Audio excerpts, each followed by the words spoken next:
I'm going mainstream. I'm going mainstream. Mainstream.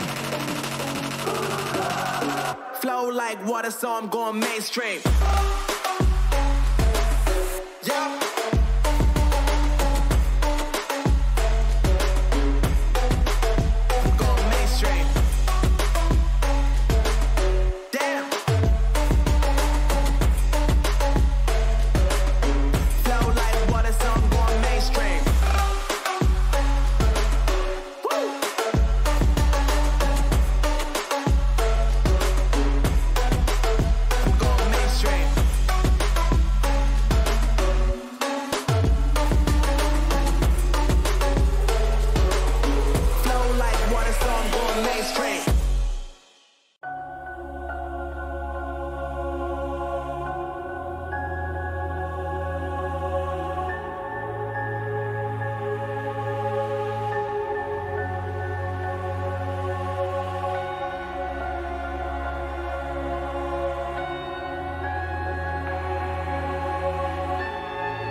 Silent nights recalling you, a souvenir of what it could be. Pieces of my mind are yours. I forgot the parts I'm missing.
Dead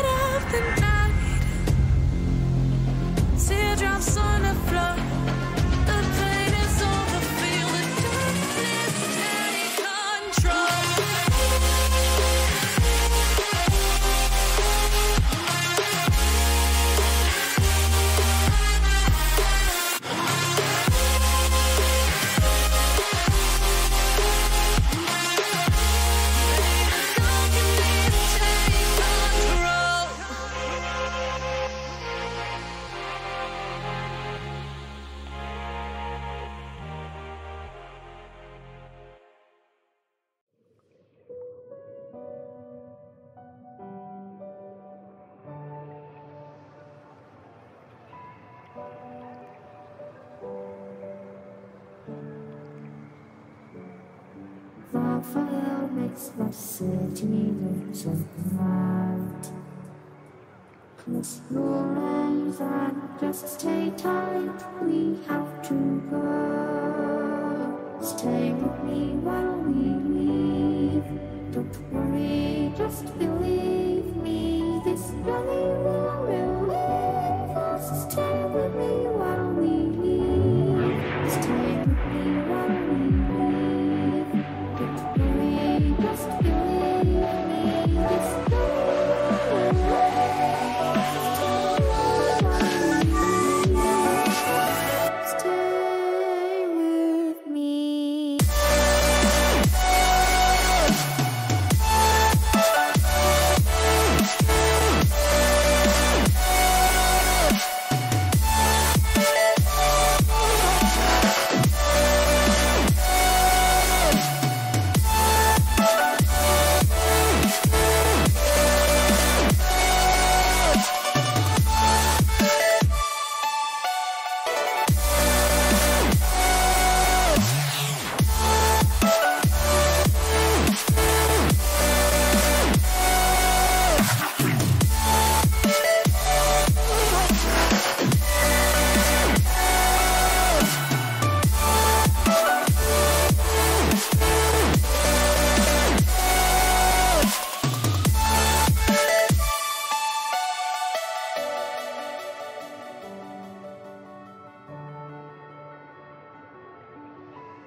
Stay with me while we leave.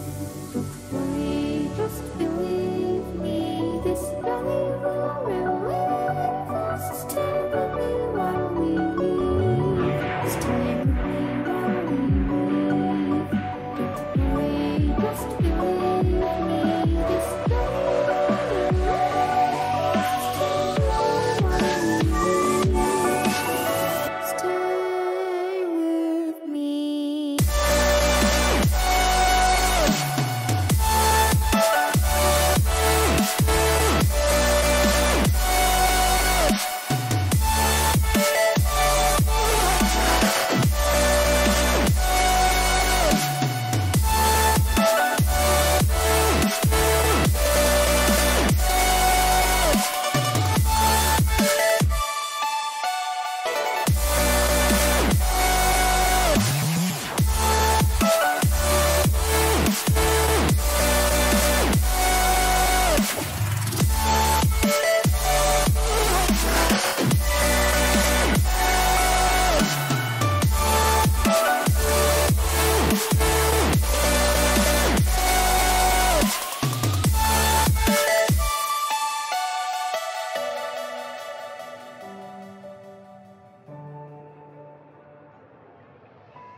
Inside lane, missing exits. I'm glued to the pavement, between the lines. I'll keep my gaze straight ahead as the last stop flies by. No more waiting for the gun to fire. No more walking through revolving doors. I've gone around once, and I don't need to go around anymore. It's time to break away. Forget your sober case. Stop dwelling on empty words. Stop stalling in the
devil in a red dress.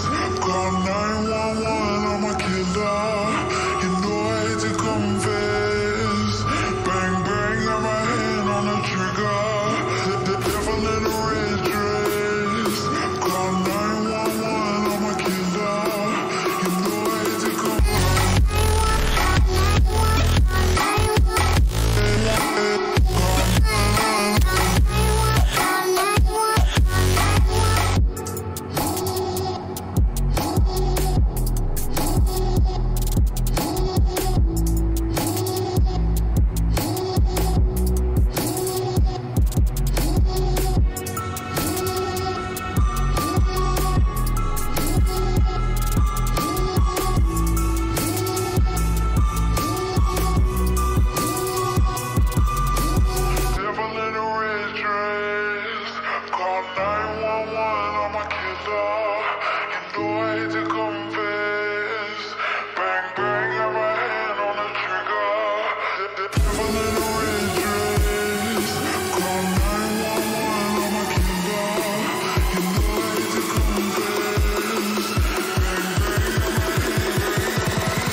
Good evening, ladies and gentlemen. Welcome to the very first KRP World Championship hosted by SKM. I'm Sean Nopeshire, your commentator, and I'm joined tonight by Carl Lawrence. How's it going, Carl? Good evening, everybody. Welcome to Lekonka Kart Circuit for this, the KLP World Championship. Lekonka Circuit's not, it's not a circuit that's unfamiliar with the World Championship. A lot of World Championships happening here. In the past, I remember a good Formula Super A with Jarno Trulli and Fisichella in the mix as well. But tonight we've got a virtual version, Shan, and some of these karts looking rather gorgeous around the circuit as they take a lot of curb through their kart 26. That is Lucas Thompson almost binning it over the curb. Yeah, so we've got a qualifying group or practice group 1. So these guys will do an 8-minute qualifying session, followed by another 8-minute session but for group number 2, and then we're going into 6 heats, and then a last chance heat, and then the final, which will be the race where we crown a champion tonight. So yeah, super stoked to see what we've got going tonight. We've got really good drivers. There's a host of US entries, and then as myself and Carl were chatting earlier tonight, we have invitational international drivers and not a world championship, because it seems to be US only. Yeah, a lot of USA drivers, with a few from the UK joining, a couple of those from the Netherlands. I see a German entry as well. I did see on the entrance JAM, which for me shows, well, I recognize as Jamaica, but maybe I could be entirely wrong. But you were talking about a last chance heat. For those of you watching that don't know why you'd have a last chance, you'd have 6 heats. So you split into 4 groups, A, B, C, and D. You raced A versus B, A versus C, and A versus D, and so on and so forth. And your points accumulate to put you into a roster of 36 or 38 drivers. Only 24 will be allowed into the final. So what will probably happen is that they'll have a last chance race once the first 20 have been decided, or the first 18. And then the top 6 from that last chance will probably go through to the final, if I'm not mistaken. Shane, I could be incorrect on the numbers. But that is how World Championships have always worked in the past. And the man who takes the checkered flag at the end of the final will be crowned the first ever KRP World Champion by SKM. And hopefully in the near future, or sorry, in 2021, we'll be having a lot more of these events. I know in South Africa we'll be looking at hosting our own national event as well with a lot of the South African drivers. So I'm very, very excited to see how this race goes on. And I'm expecting some great racing between all these drivers. Yeah, I've been following a lot of the leagues and commentating on some of them during this year. And yeah, I can promise you guys we're going to have some sick racing. We should see some bumper-to-bumper racing, a lot of rubbing. I'm going to assume it's going to happen quite a lot. And unfortunately, no South African entries because this is the festive season for us. Most of our guys are going away, hopefully adhering to the COVID protocols. But there has to be no social distancing in this race. I can promise you that. So we'll see some nice close racing, hopefully. Yeah, in the virtual world or in any race car, really, there doesn't need to be any sort of social distancing. Thankfully, we were back racing recently across the world. And we could actually get some seasons and championships done. And January coming up now, we've just had the Portimao Rotax World Championship or World Event, invitational event. And then coming up in January, we're back at Portimao for the Rotax World Grand Finals. So a lot of karting racing happening in the IRL, thankfully, after COVID. But during COVID, we all got our fix using KRP. If anybody's interested in looking at it, KRP available on, or Kart Racing Pro available on Steam for download. So if you are watching this and want to get involved, then that is the place to do it. There is quite a few leagues around the world. This is obviously SKM and OKC, some of the top 2, as far as I'm aware, worldwide for KRP. But hoping to see some rubbing as racing.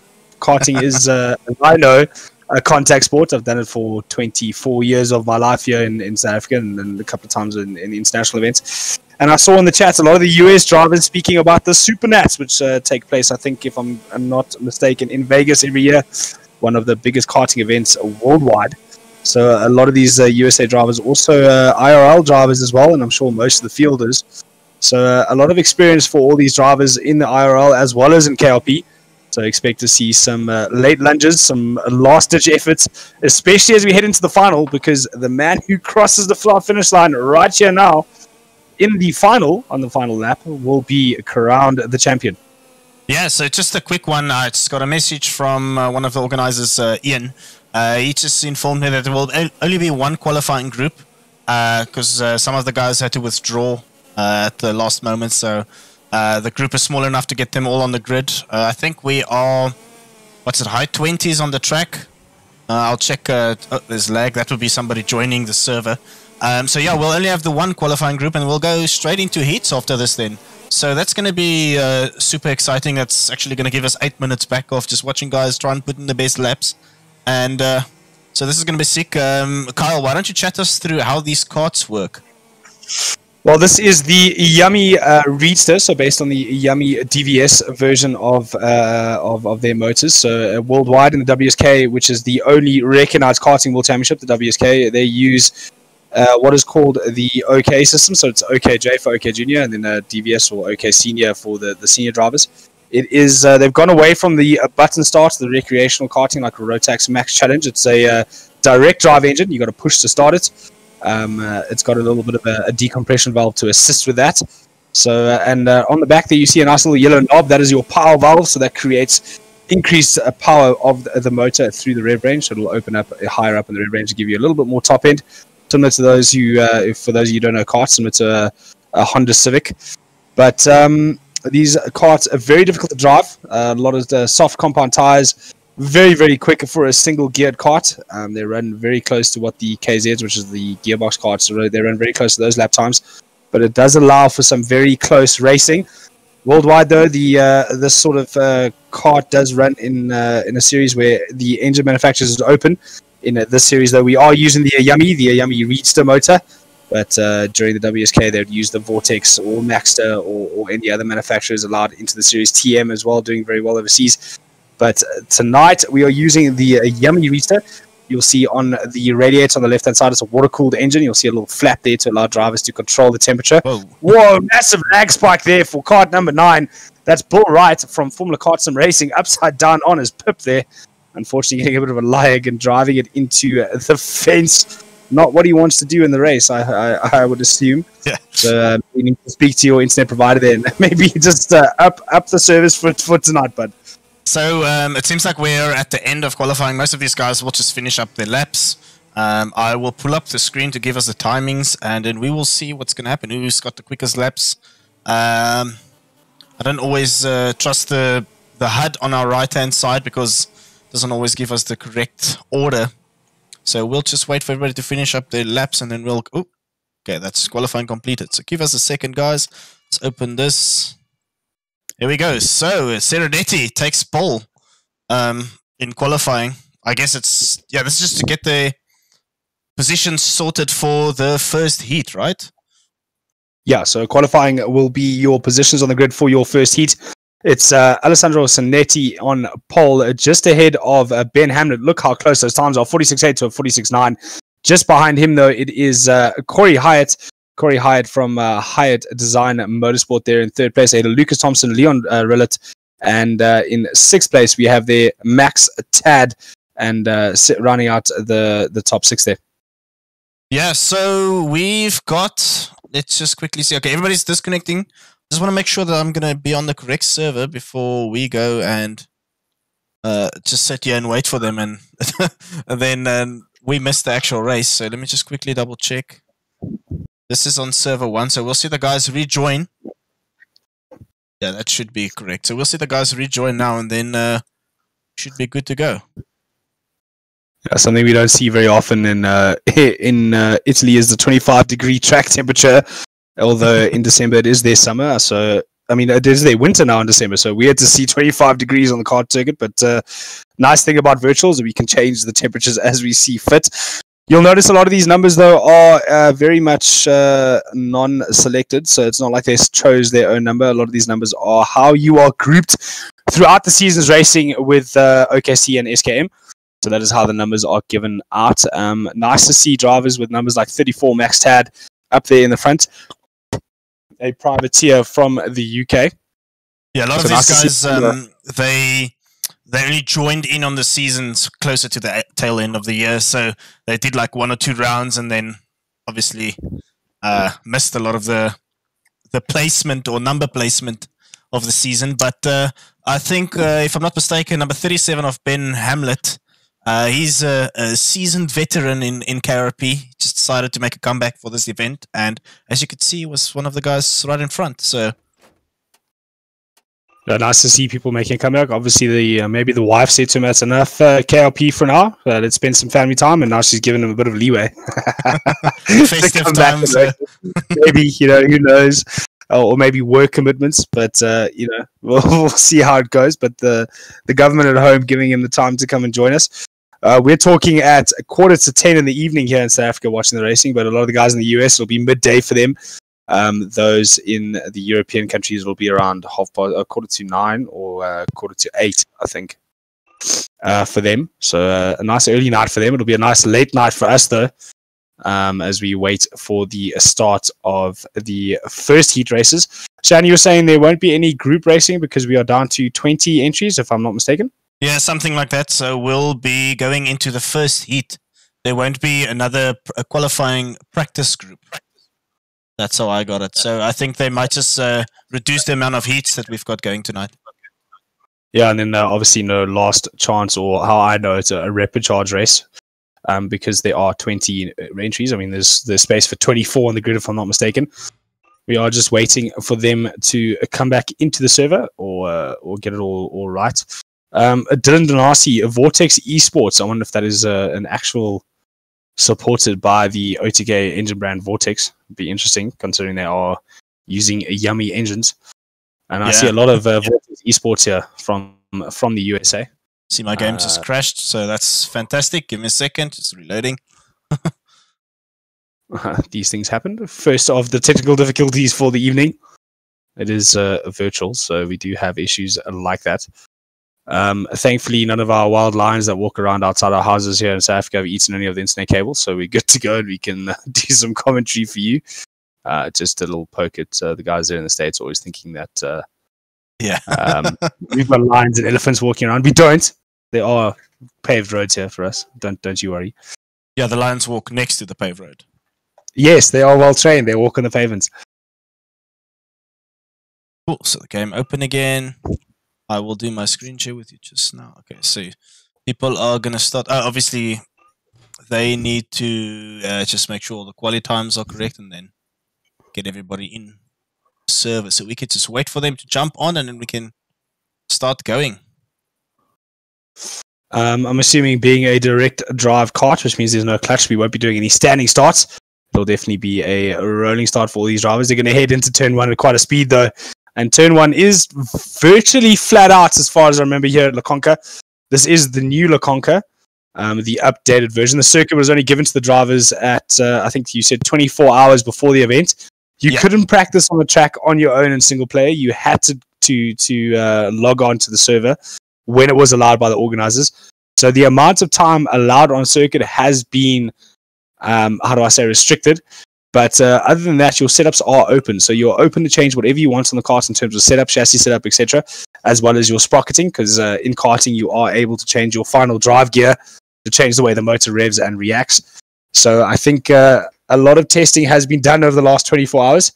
And, it does show in the times. There are a couple that are a few tenths quicker than those just behind them, but the times are very close together.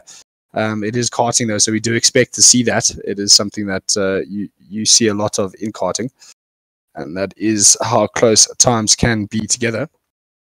As we look at a very empty circuit here at La Conca. The last World Championship we saw in the real world, I think it was the WSK that took place at Leonardo. Unfortunately, Leonardo losing their license recently and unable to host international events anymore. The Rock Super Cup actually had to be moved to another circuit nearby due to that fact. We won't go into reasoning why. It's a bit of a mark on the karting at the moment worldwide. But nice to see all the drivers and the Facebook support coming out for the sport that we love and saying that this is an isolated incident. It doesn't always happen. And hopefully we don't see any sort of behavior like that tonight. I doubt it. These are all seasoned races from all over the world. There are a lot of American drivers. That's why we were making the joke that it's an American event with a few international invitationals. But there are quite a few drivers here from all over the world. We've got France, we've got the UK, Canada as well, the Netherlands, Germany, and the rest of quite a few countries from Europe being represented, and obviously an all South African commentary team. Yeah, that's super awkward. It's an international event, no South Africans, but at least we've got the South African commentators going tonight. So 100%, 100%. So I'm quite excited to see what's going to happen into the third corner. So the quick right-handers into the hairpin. I think that's where we're going to see. Hopefully not our first contact, but it's probably going to happen there. If I go, if I follow the historic events when it comes to racing, the first slow corner is always going to be the one where people will most likely nudge each other. So hopefully, and also it's worth noting that the kart doesn't just idle, so push kart. So if they lose the kart, completely spin out and it dies on them, they have to press a button and wait for the thing to get going again. So they will lose a lot of time around this track if you let the kart stall. Yeah, a lot of it'll be the magical invisible marshal that'll give them a push start again, and get them going again on the push button. So they are push to start karts. They're not button start karts as we knew a few years ago. Fortunately for all of us, they've gone back to push start with a tuning carb, no longer a jetted carb. So it's made the racing a lot more like it was back in the heyday of Formula Super A and ICA. So the karts are a little bit, in my opinion, a little bit more like the racing karts I knew. The sound is much better, the speeds are much higher, and for everybody else, for everybody else, the weight is much lower, so you can get better lap times out of them as well. So interesting to see them, the international karting world going that route. But something I was going to mention, which I completely got sidetracked talking about that, so I'm going to move on and forget all about it as we look at the karts on their trolleys getting ready to go. For this, the first heat, we've only got 8 drivers in the server as far as I can see on the right-hand side hub. But as Shanna said before, you can't really trust that all that well. It does seem to give us some misinformation throughout a lot of the events that we've done together, myself and Shan here in South Africa. But a class we're hoping to get started in this country is the DVS and OKJ, get them a little bit more supported. And a class that is very well supported worldwide. And we've seen a lot of great drivers come out of here. Karting, obviously, the ground routes for all of motorsport. And the majority of Formula 1 drivers and ex-Formula 1 drivers still involved in karting. Ralph Schumacher has his own brand of kart. Fernando Alonso, Daniel Ricciardo, now the new Charles Leclerc. So a lot of the karts is staying involved in karting. Formula 1 drivers staying involved in karting because it is the grassroots of motorsport. Yeah, and just worth noting, it seems like the first heat will have 10 laps. So it's going to be, you're going to blink, 3 times, and then the race is done. So we're going to try and stick with all the action on the track. It should, I think, we'll have a lot less karts on track. So hopefully there will be some good battles. I can't wait for the final. It's going to be, 20 karts or 18 karts on track. So there's going to be a lot of action happening. And hopefully not too many mistakes from everybody so we can follow the action. And hopefully it will be a 3-4-way battle at least for the championship. But I guess that's really hopeful right now. Yeah, the one thing I was always told but never listened to was the race cannot be won in the first corner, but it can be lost. Yeah. I do expect turn 3 to be quite intense. Hard-braking point into a tight 180-degree right-hander that spits you back into another double apex left. So a lot of moving and shaking could happen there. The back end of the circuit quite a bit faster than that. So it's going to be, I think that's going to be our main overtaking position as our first kart heads out on the circuit. I didn't quite get that look at that number, but all the karts are starting to get themselves going. Only 9 drivers in the server at the moment from what I can see. So there seems to be Mossman on track at the moment, Frank Mossman. I think the guys are going to sneak in a couple laps before they head into the race. It's also worth noting, in most of the leagues that these guys do, OKC and SKM leagues, they are limited to the amount of tires they can use in the event. But for the World Championships, they are allowed to change out the tires. So this is going to be interesting. It means it's going to be fresh tires every race, most likely. It's because they're rejoining the server the whole time. It just gets reset. But on the other leagues, they don't reset the server, so the set they use, they have to race with it. And the way they monitor that is you get one race set, and I think it's got a green or a blue strip on the side. And then the practice set has got the other one. So they have to practice. They can practice with the one set of tires and then race. Oopsie! Luckily, nobody will get hurt here. Unless he's got a motion rig, he will get hurt. So, yeah, in the racing, then they have I think it's a blue strip, and then they will be limited to only that in the race, and then they review that afterwards. So we don't have any of that today, so the guys are going to have nice and fresh sets. And, coming back to that note, if somebody's got a motion rig, please do not drive into that guy. He's going to get that's straight out of his... Jeez, so basically what these drivers are doing currently is just seeing how bad it is when you crash into a driver. So we are doing crash testing at the moment, guys. So don't think this is what the race is going to be like. No, I'm kidding. It's definitely not crash testing. It's definitely looking untidy at the moment as the drivers sneaking in a few extra laps while they wait for the rest to join the servers. Some great camera angles you don't normally see in karting, provided to us by the virtual world. A lot of curb taken by all these drivers. They are definitely riding them hard. Thankfully, they don't have to straighten their chassis after every event. The server resets that for you. Otherwise, their race teams could be quite upset with them after hitting all these curves all day. I think the chassis would be a little bit bent and bruised and out of shape. But a great circuit. We're on board throughout the lap. And as you can see, a lot of nice overtaking opportunities here. A lot of double apex corners. The chicane, though, is absolutely brutal. Grab that curb wrong, and it is going to send you a wall-off line, and you'll lose all drive here to the final part of the circuit. The final right-hander onto the main straight. Could we see the World Championship decided there on the last lap? Or is there going to be a breakaway by one particular driver? We're on board now with car 22, Sam Bailey from Nari Racing. A GBR entry into the hairpin we were talking about earlier, where we probably will see a lot of incidents on lap 1. Hopefully not, though. We want to see some good, clean, close racing throughout. But as in the virtual world it normally is, because of the lack of consequence, they do see the crazy ditch dives and last-minute lunges. So hopefully we won't see that in the race. We'll see some nice, good, clean racing. But, oh, that's how you take those curbs. Clean jump over all of them. And again, kart number 12, Frank Mossman, showing us from Delta Sport KRP, another USA entry, showing us just how to ride those curbs. On board now with can't see the number from where I am. Thank you very much, and that's kart 19. That is Leon Rullet from Lenari Racing, the Dutch entry, so I would assume German. The German entry there in kart 19, driving the KRP chassis with the yummy Reester motor.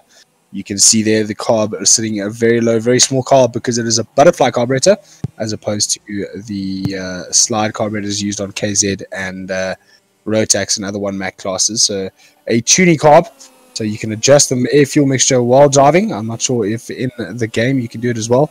That could add some interesting flavor to the racing and affect what will happen over the 20-lap race. But only a 10-lap race here. This is a practice at the moment. And we're watching the drivers throw some laps in just before Heat 1. So I'm assuming they're getting an extra practice session because of the loss of the qualifying heat.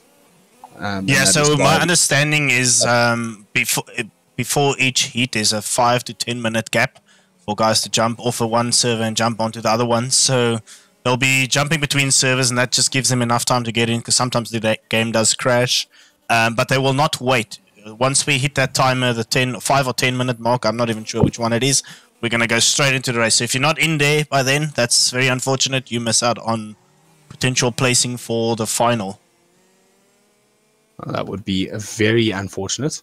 There we go. See, they just stopped the session. So that means we're going to go into our racing. Pre-final, pre-start. Great. Okay, let's quickly open up who are our entries for the pre-final. Here we go. So we've got Mr. Atkins, Bailey, Rullet, what's that, 37 of, what's it, Hamlet? Yes. We've got Matthias Orjula. Then the number... Max Tad, and then Haas, Mossman, and Serenetti. I don't know if Serenetti's racing. He might just be on the server as an admin at the moment. So, unless he is racing, that would be interesting. But, he is actually racing. So he's lined up on the grid. Serenetti, that can't be right, because Serenetti was quickest. Oh, man, yeah. So, maybe he's just going to disconnect the... Because obviously, if you join the grid, if everybody's not on the grid, you have to wait the full, 1 minute and 30 seconds or something like that. So he's probably just going to join us the session at the timer start, and then he's going to get himself disconnected. So he can be a spectator or an admin. Because Mr. Serenetti is the organizer of everything, Mr. Solo Admin. Although we've got some modders that created the track. So the track was created by Corey Hyatt. The kart mods were created by Ian Bushy. They both are part of the SKM team, SimCard modders. So yeah, really good work from them. So shout out to them for providing us with this awesome content. And let's see if the guys are going to go. Let me just open this up, the timer. We've got 5 seconds left to go. So, yeah, we can go. Oh, it's saying 15 laps. Interesting.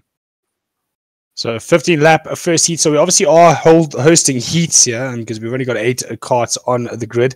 we saw, I think, what it was close on 20 in the qualification. So in qualifying, so only 8 karts on the grid at the moment as they get ready for their rolling start. On pole position in this heat is kart 18. That's Cuddy Atkins for Zanardi UK. Driving actually, for Zanardi UK. Just a quick one, Kyle. So because they reset the server, the game wouldn't know where they're supposed to be lining up. So what's going to happen? These guys are going to do their formation lap, and then, if I'm not mistaken, they'll reshuffle the grid right before they go into the rolling start. So this is probably what's going to happen. Because what I've got here in Discord, we've got Serenity in pole, Hamlet second, Rullet, Tad, Mossman, Atkins, Oriula, Bailey, Den Haas, and Kraus. That's the 10 guys that are meant to line up. See there, they're stopping on the track. Right, so we can see them on track now, just forming up into their grid positions. Getting ready for the start of this pre-final heat, 15 laps of the pre-final.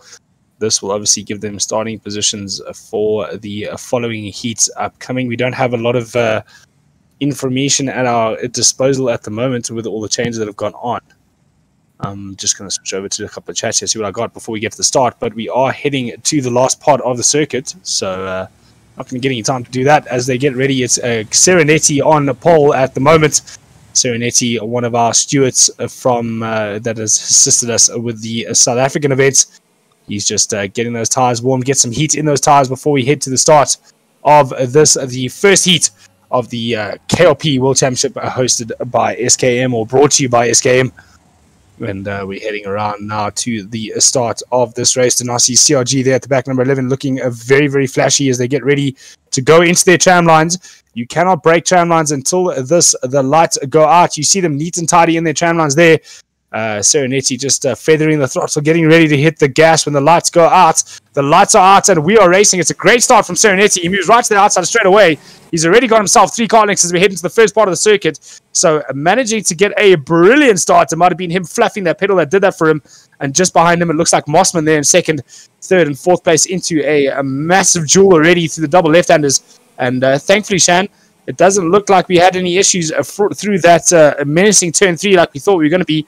Kart 14, Mateus Oriolo, just ahead there of Kart 11, Dylan Donati, who was right at the back of the grid for the start of this heat, and he's now up into 4th place. But the man checking out at the moment, that would be Alessandro Serenetti, one of the organizers here at SKM, and so, also a quick one. It seems like Serenetti got a nice little a nudge from behind on the start, and that's what gave him that awesome 3 kart length nudge right at the beginning. So, big mistake there. That was Mateus making a huge mistake and allowing Dylan Donasi, Dylan Denaeus. I'm just going to call you Dylan.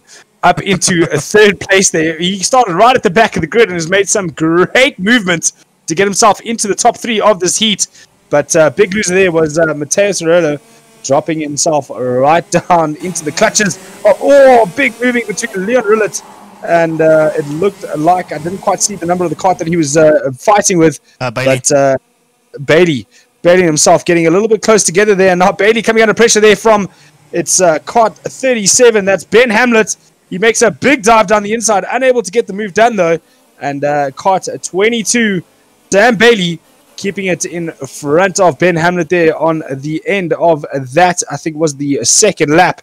But the man checking out in front is Alessandro Serenetti from FBR. If he wants FBR mentioned more often than not, he needs to move back into the pack. But wow, rubbing his racing there.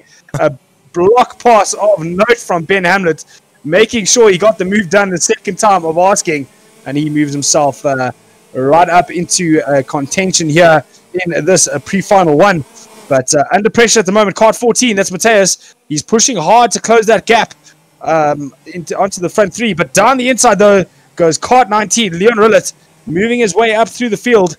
So kart 14 there, Mateus, he was up in the top 3, he's now dropped down into 5th place. Nice to see these karts running so close together, nose to tail through turn 2 of Lekonka into turn 3, the hairpin.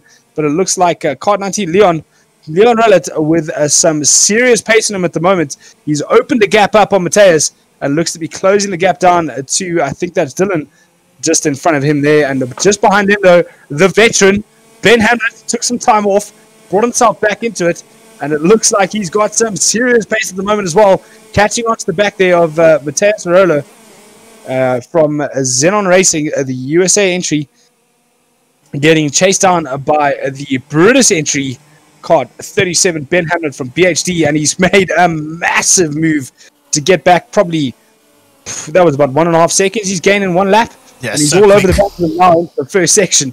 So we could see a move now into turn 3. He's got a good run. Is he going to stick it on the inside? He's not close enough just yet. He's going to get a good exit out of here. Into turn 4 they go. The double apex left-hander. He grabs a little bit too much curb though. And loses a little bit of drive. But he's definitely got the drive here. Down the inside at the moment. It does go Ben Hamlet into the left-hander. He's got a right-hand hairpin to worry about. Is he going to close the gap? Close the door. He does. So Mateus losing out a big time throughout this heat. He was in the top 3. He's down into 6th place.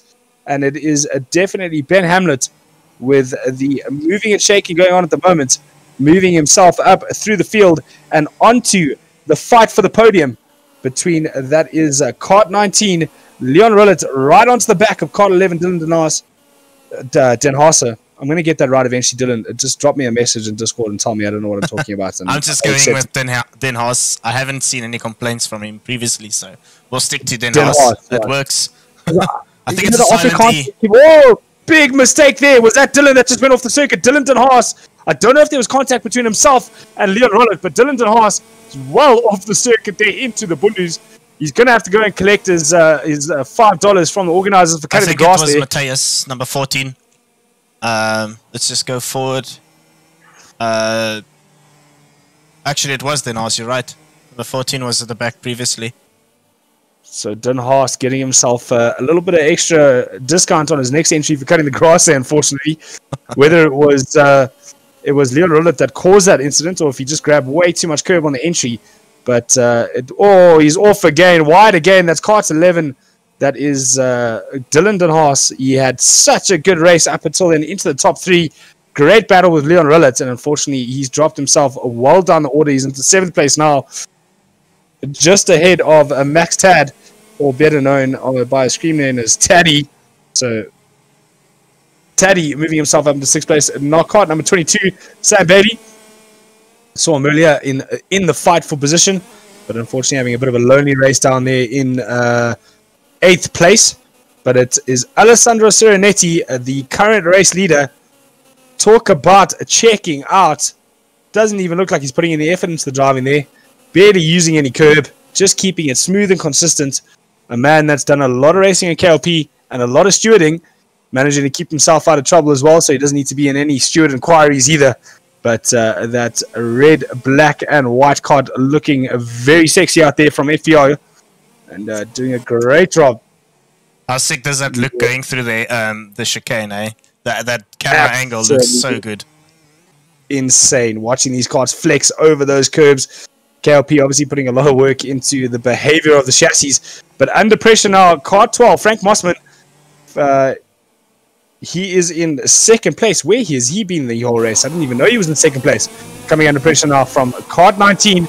That is Leon Rullet. So Leon with a lot of pace in that KLP chassis. The KLP standing for Kart Republic, not Kart Racing Pro. So the KR chassis, sorry, chasing down that of Frank Mossman. Frank Mossman, big slide on the exit, but he managed to get away with it. Big move over the curb. So obviously under pressure, feeling the pressure from Leon Rullet as they head down the back main through the fast right hand into the chicane, taking a lot of curb there.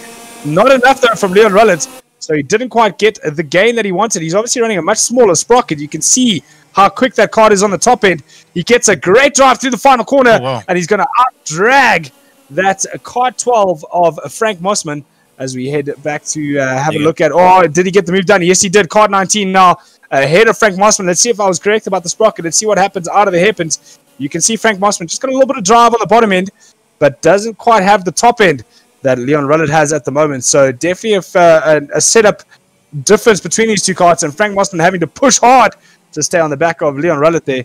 But Leon Rullet definitely got the setups jacked on this kart for the final part of the event, or this race, as we are in I think it is the last lap at the moment. Leon Rullet, a lot of curb over there, trying to get away from Frank Mossman before they head into the final part of this circuit. But we know that Leon Rullet, a very quick 3 years. Alessandro crosses the line. I think that was for the flag as Leon Rollet crosses now. 3 more laps. Sorry, my eyes have failed me here. I couldn't quite see. It looked like a 15. It was only a 12. So one thing worth noting is Rollet's got internet problems. So whenever we follow his kart, it was just randomly bounce off of him to somebody else on track. So that's why we lost him there while we were chasing. Shannon Lobshow coming up with all the excuses in the book. Obviously an extra for himself. No kidding. There are internet problems. We are obviously streaming from Southern Africa while watching a kart from... Oh, big mistake for Frank Mossman! And he takes out... Is that kart... who is that's that? Hamlet. Kart, that's Hamlet. Hamlet. No, kart 37, Ben Hamlet, after all that work to get himself up into fighting position for the podium, gets unceremoniously taken out by Frank Mossman. Frank Mossman making a mistake and unfortunately ending the charge for the podium of Ben Hamlet. Ben Hamlet nervously looking over his shoulder to see who else is behind him. But has that promoted? I think that his kart is Mateo's been promoted. Yeah, so Mateo promoted back up into third place. And Frank Mossman and that is Ben Hamlet. Big losers in that area Hamlet of can still Frank. get the podium. He's so fast on track. He's only, less than 2 seconds behind? Yeah, so Ben Hamlet, he's got 2 laps to gain 2 seconds. He needs to get basically a second a lap. He's only got half this lap to do it. Taking a lot of curb there. Obviously, track limitations not as strict as they are in Formula 1. So all 4 wheels over that curb, and he has caught back a lot of time on Mateus. The kart 14 there, moved himself back up into third place. I'm sure he was absolutely stoked to see that happen. Quick look over his shoulder to see how close Ben Hamlet is. He can't breathe easy just yet. Look how late on the brakes Ben Hamlet is into the hairpins there. He's caught about 3 car lengths on the brakes there already. And it looks like at the end of this lap, this will be the fight for the podium. We haven't spoken a lot about race leader Alessandro. Oh, mistake from Ben Hamlet. Great catch by him. Has he lost a lot of time, though? And will that stop his charge for the top 3? No, it won't. Look at that line. There we go. This is it. Over the curb they go now. He's down the inside for the left-hander, and he's got the move done with ease.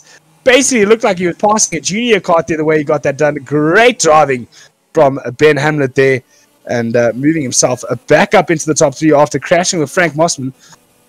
Would we have seen him charge for second, though? I doubt it, as we have a look at Alessandro Serenetti on his final lap, taking a ceremonious first win here at the first inaugural KRP World Championship by SKM. He's only got a couple of corners left to go, and he's been without mistake the entire race. So nice and neat through the final corner, taking a lot of curb on the exit, and he will come across the line victorious here in pre-final 1. Are we going to see some fist pumping over the line? No, he's just going to simply put his hand up to say slowing down. How's that for maturity? Kart 19, though, that is that of Leon Rollet crossing the line there in third. Kart 37. Ben Hamlet, great drive for him to take third place. Mateus Aurelio, Kart 14 in fourth place. Kart 11 there, that is Dylan Dunhas, unfortunately in the mix, then not so much, then in the mix again, and then Kart 22, that would be Sam Bailey. We'll get confirmation, though, of the finishing position just as soon as this race comes to an end. But that was the pre-final 1, done and dusted, and it's Alessandro Serenetti taking the win in his FBR team, FBR USA entry. Well done to Alessandro Serenetti there. Just worth noting, Alessandro is a UK entry driving for the US team. But yeah, if I had to put my money on anybody closing out most of the races, that would probably be Al. He's such a quick driver.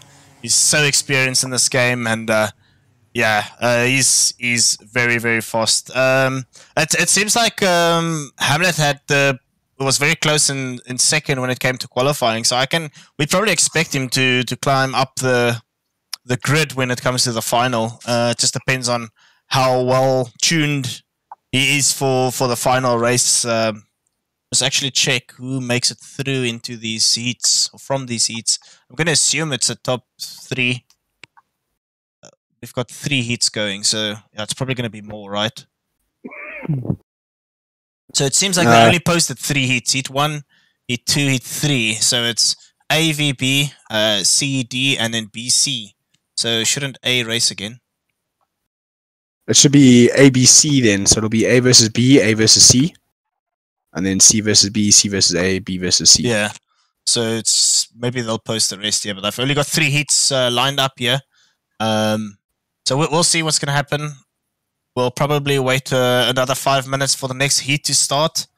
Hopefully it will happen. Oh, that means we have to jump to the next server, actually, guys. So just give me 1 second. Let me just disconnect. So that was, from what the information I've got here now, that was Heat 1, A versus B. There will be Heat 2, C versus D. And then Heat 3, B versus C. So C racing twice. I've got B racing twice. I've got D only racing once and A only racing once. So we should still see A versus D. I think C versus D, B versus C. Yeah, you should be racing twice. Each group should race twice. Yeah. So we have. So I guess it's A and D at the end, Heat 4, because it seems like everybody else is doing 2 races. B's got 2, C's got 2, and then A and D will be Heat 4. Yeah, Okay, so so many people in server number B, so we're going to join that as a spectator. And then hopefully get straight into racing, guys. That was a decent heat. There was some random bumping and guys losing focus for a moment and then taking out someone else, which is very unfortunate, but it is what it is. It happens in real life as well, so at least in this case, the only thing that's going to get screwed up is your race, where in real life there's going to be some cost implications in taking somebody else out.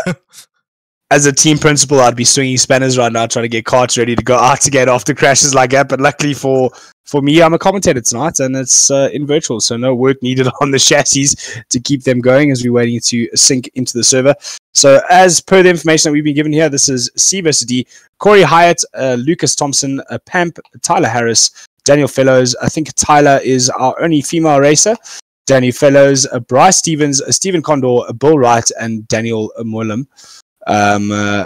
Pamp, I know it sounds weird that is not his first name. It is not his first name. He does not want his identity given out. The Stig, the French Stig, does not want anybody to know his real identity because it could be detrimental to those that he cares about, similar to a superhero, I assume. Yeah. Some random person joining the chat here the whole time and then just disconnecting. Interesting. And I just Mr. Mulem. I think Mulem is confused as to what he's supposed to be doing tonight, either racing or commentating. So I think somebody told him that he needs to get into his cart, and there's a big lag on the server. There we go. That's just somebody loading in. It's a standard thing in this game. When somebody loads into a server, it just gives a big lag spike. So all these guys know if they disconnect during a race, they're not allowed to come back in because that's going to cause a lag and then most likely put off the grid into the wall. And then we will see some very interesting language used on the chat, which we will not open for everybody's safety, because we've seen some interesting words used, some not so nice, or most of them not so nice, and we'll some questionable statements. Yes.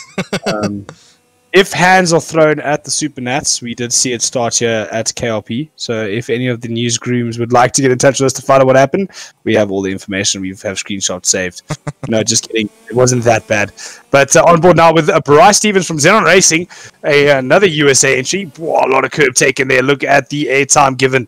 We're going to have to call him Airtime Bruce from now on. But Bruce, hopefully not going to show us any Bruce Bannon Hulk actions. We're going to see some nice, cool, calm, collected driving here in heat number 2. Obviously still in practice. This is their 5 minutes to get into the server. So stealing a couple of extra laps is Bruce Stevens. Maybe made some changes. Bruce. Same. My bad. Stevens. Same surname. Same, but different. So worth noting, I'm just going to call out the names Hyatt, Fellows, and Stevens. I'd probably expect them to be up front. Obviously, this is racing and anything can happen, but those are very well-known drivers in the community. Hyatt doesn't race as much anymore because he spends a lot of his time doing designs and modding. But very, very quick driver. Actually, one of the clips on your screen now, the guys watching the stream, the top right-hand monitor, you'll see a duel between Serenity and Hyatt. That was somewhere in this year. They finished a race at 0.01 for first and second. So it was a photo finish, absolutely epic race. That's what you guys will see if you look at the small monitor on the right-hand side. So Hyatt, very good driver. Stevens, very well known, and Fellows, also Fellows is a FPR driver, correct? So obviously, if you drive for FPR, you are very quick. Simple as that. It definitely seems that way. Even Xenon as well. We've seen a lot of Xenon out there. Mateus from Xenon as well. He was quite quick in the previous race. But, I mean, names like Luke, welcome here from the Cosmic Driver Academy. So, another real-world driver, very, very quick as well, and very quick here in KRP. But just sitting here watching Bryce Stevens, not Bruce, Bryce, go around this track, it's like I'm actually watching the trailer for the game. It's so neat and so tidy with very few mistakes. It looks like he spent hours and hours on the circuit. But as we know, they only got 20. Oh, you see commentator's curse? I'm going to shut up.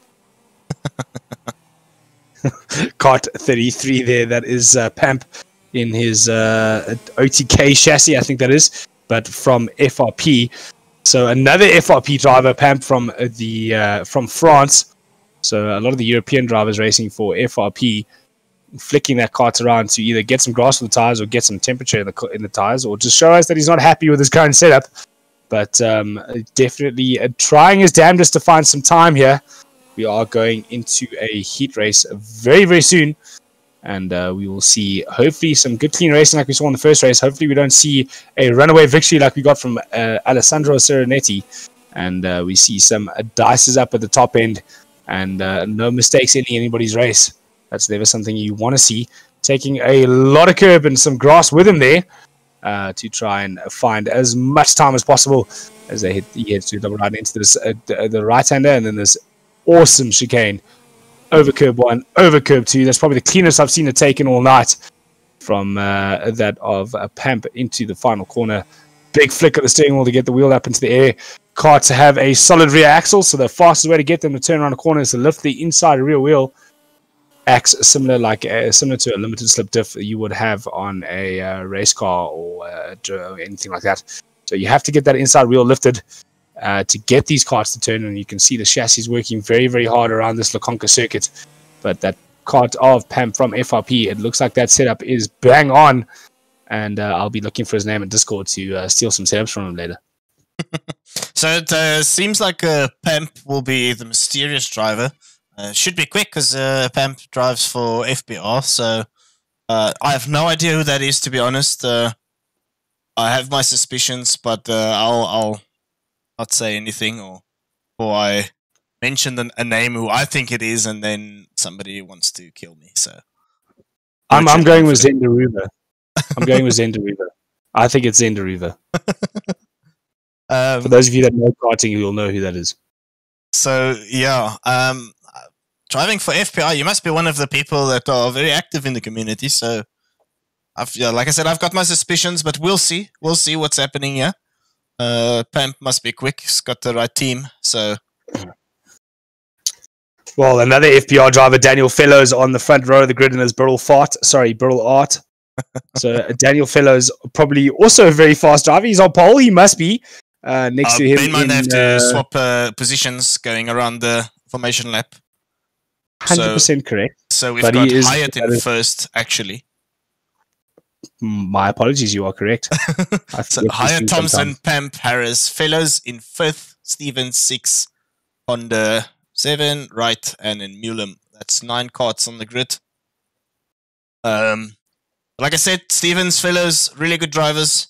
Probably just didn't get a good lap in qualifying. So this is where it's going to matter, is the qualifying heats, to get your best possible placement for the final, where everything that's the only time it matters, really. You just want to get the best possible starting grid to maybe dodge the carnage into the third corner.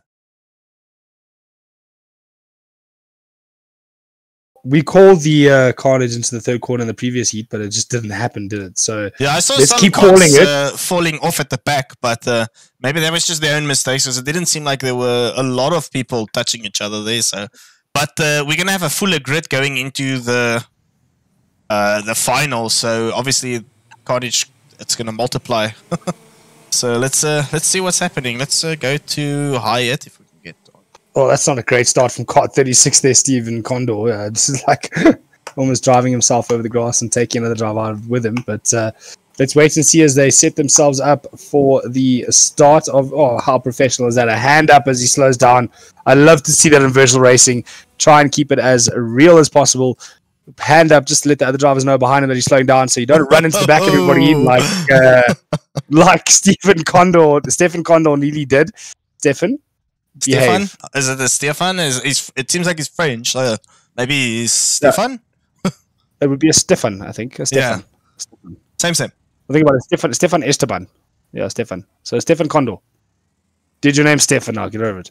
So really hope he doesn't in a tram line just drive into everybody at the back, because it does seem like that's his go-to movement. So yeah, we did mention tram lines. I will explain them quickly to those who don't know. Before the lights go out, you must keep your cart within your tram line. So on the right and left of the circuit, there is a tram line. It's to separate the grid and make sure they keep a nice and neat, tidy formation. So you have to stay within your tram lines before the lights go out. If you break your tram line before the lights go out, you will receive a penalty. It's normally a grid slot penalty for the following heat, or a time penalty for that heat. So the stewards will do that. We do have stewards in the stewards room watching this event to ensure that any misbehaving will be dealt with. So hopefully Stefan will keep his wits about him and his foot over the brake pedal as they head into turn 3. A little bit of a glitch there as we've got a left hand sticking backwards. That seems quite strange, but that's only visual. I'm sure his hand is fine in the real world. As I hope so. Kart 34, Corey Hyatt, is ready to get this race started. We don't see him feeling the throttle like we saw with Alessandro. He's just holding the brake and accelerator. He's on the gas, and a great start there from Hyatt, but an even better start from Kart 26, Lucas Thompson. He swings across the whole field, cutting the nose off of Hyatt, and big moving and shaking happening into turn 3. They've kept it clean thus far. Good switchback move there, but hasn't quite got it finished up for 4th place. That is Pamp looking for his way past on, I think that is Kart 23. That's Tyler Harris. So unfortunately, Pamp unable to get that move done. We see them hopping and jumping all over the curbs. It's Kart 10 down the inside now. Who is that? That's Bryce Stevens. Did he get that move done? Yes, he did. So Bryce Stevens moving up. Kart 23 moving wide on the exit there. We've got a 4-kart battle here for the bottom placings in this pre-final, and the front 2 are just checking out. A lot of movement going on in the background there as we look at Kart 26 and Kart 24 heading into turn 3. That's Corey Hyatt looking for a way past on Lucas Thompson. Into turn 3 they go now. This 4-pack still going at it hammer and tongs, but it is we can't see the numbers from on this camera angle, but we will see. Oh, big mistake there from Corey Hyatt. Kart 10 though.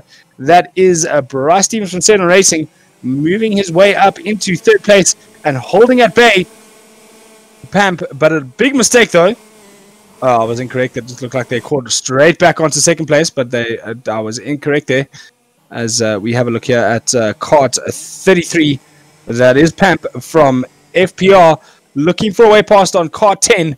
Bryce Stevens down the main straight they go. The passing maneuver is on. He's got the slipstream done and dusted. Is he going to be able to get it done into turn 3? They head through the right-hander. He's lost a bit on the entry, so he won't be close enough to make the dive into turn 3. But he should be close enough through the last part of this segment. The FPR OTK chassis looking well set up into the left-hander, onto the backstay, the middle straight. Sorry. Oh, big mistake there from Tyler Harris. Just trying to stay in touch. The Lanari Racing entry from Great Britain. Just trying to stay in touch with these two. Made a massive mistake and has brought in, it looks like, who is that behind it? Daniel? Big mistake from Thompson. And that has lost Thompson the lead. Big full send dive from Hyatt. He actually slows it down on the apex. And thankfully for the viewers at home, it's brought everybody right back into this race. So Hyatt leading now from Kart 26. That is Lucas Thompson. He's close enough to have a dive into turn 3. He decides better of it. Don't want to start fighting too early. Running wide, though, is Hyatt. So a better entry exit from Thompson could mean that he could have a move. He's got the move down the inside. Oh, contact between himself and Hyatt. Hyatt running wide. He's dropped down to third place. Is he going to be able to maintain third place with all that grass on his tires? But it looks like it. He's slow into the entry, though. He's not going to be able to maintain it. Pamp down the inside through the right-hander. That move is pretty much done and dusted. Side by side into the chicane. That's not going to work. Hyatt trying too hard to maintain that podium position. And he is dropped right down the order. That went so south for Hyatt. To sixth. So that went very pear-shaped very quickly. I was about to say side by side into the chicane. I've read that book. It doesn't end well.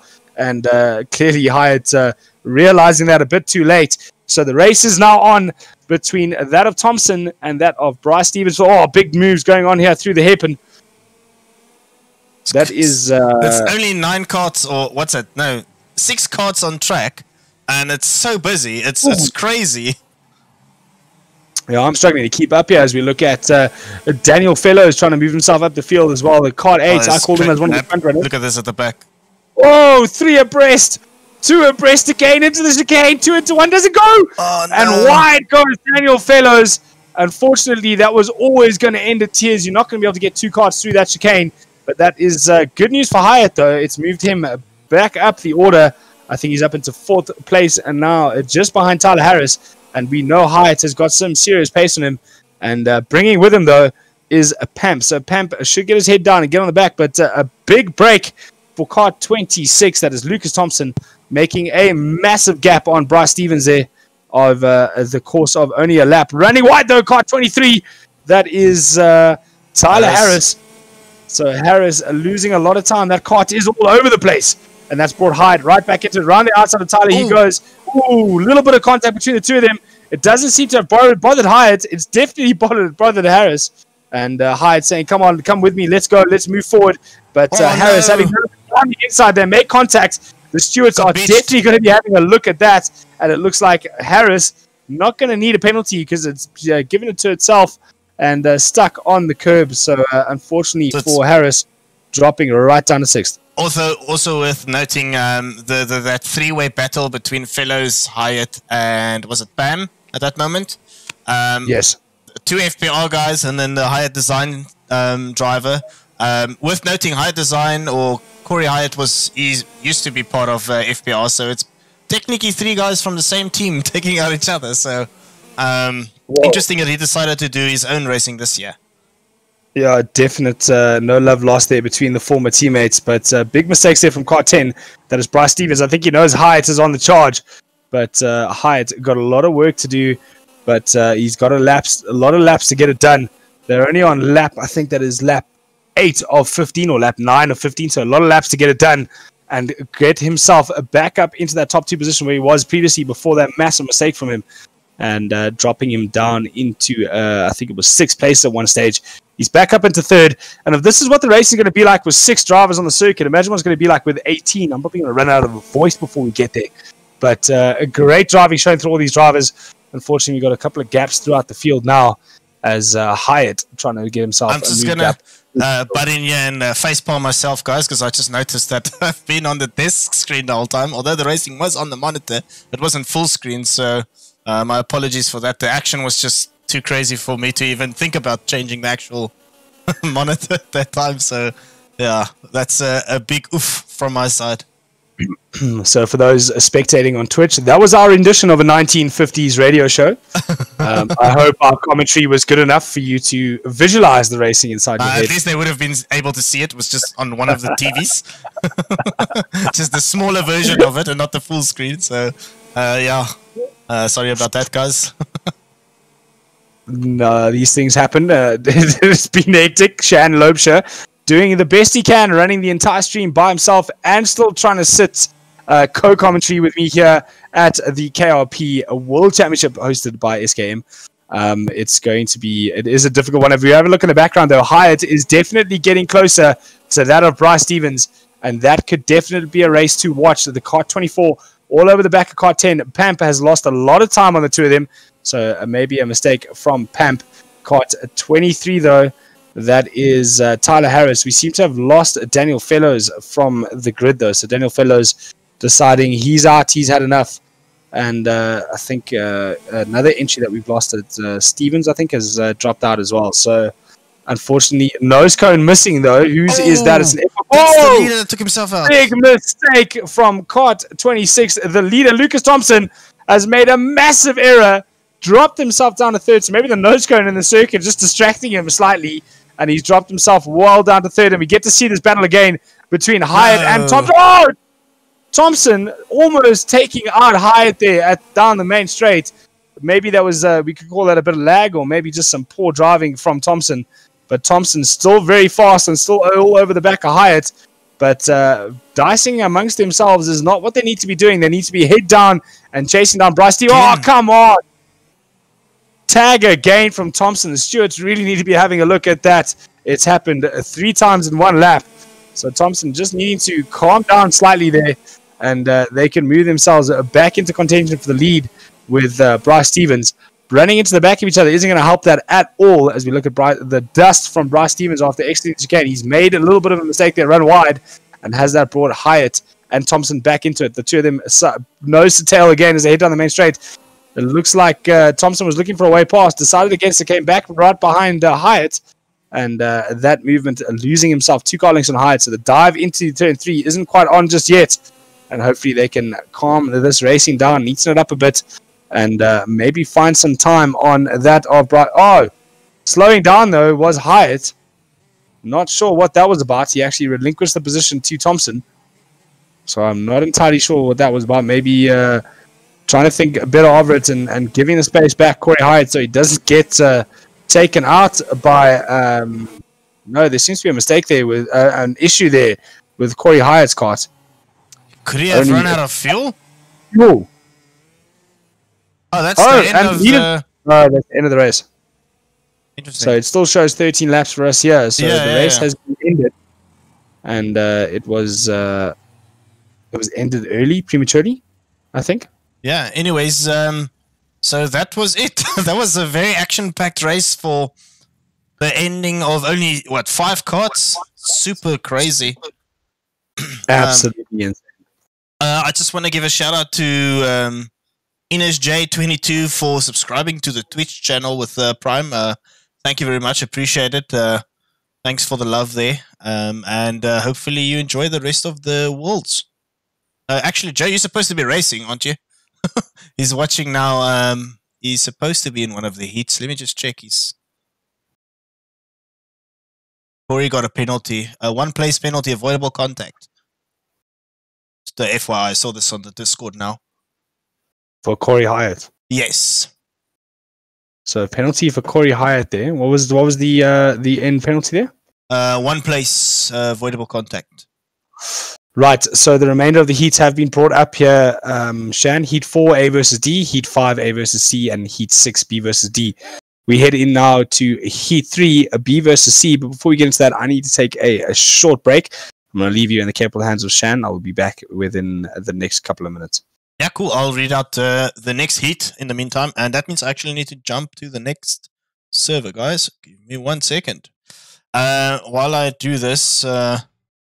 So, the next heat, we've got B versus C. That's heat number 3. Hamlet, Hyatt, Tad, Pam, Atkins, Fellows, Bailey, and Conda.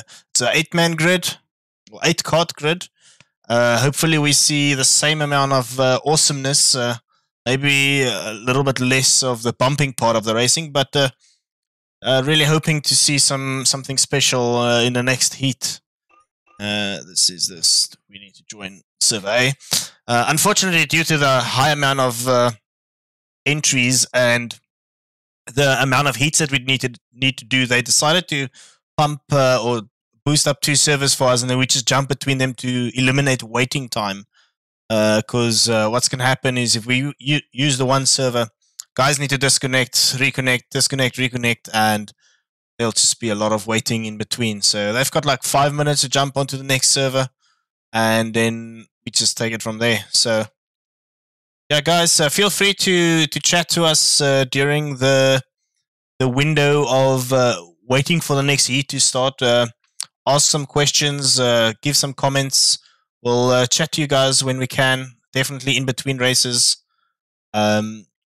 And yes, let me just check the Discord chats here to make sure that there are no further penalties. I see there's a protest against the penalty given to Corey Hyatt. Yeah, I actually agree. He needs to. I think Thompson was in the wrong in one of the incidents, or two of the incidents at least. So maybe they just need to quickly check that out. But I don't think they're going to sit and protest it for too long because we need to get going. And I believe I heard a unmute in my ear. Welcome back. Hello back. Hello. Sorry about that, guys. Just had to go and feed my pet lion. I'm back, though. You were mentioning something about a protest between Hyatt and Thompson. Yes, I saw Hyatt just posted he would like to protest the incidents. The two incidents where number 26, and I think that is Thompson. Yes, that's Thompson.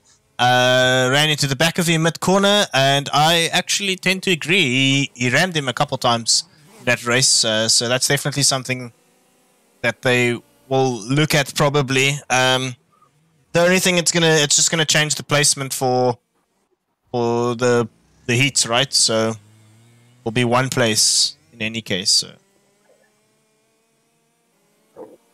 Yeah, one place and one less car to pass in the final. So a little bit of grievance between Hyatt and Thompson already after only the second heat, as we get ready for the third one now.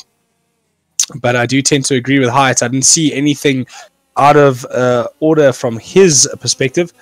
But maybe the stewards are seeing something different or something earlier on between Hyatt and Thompson.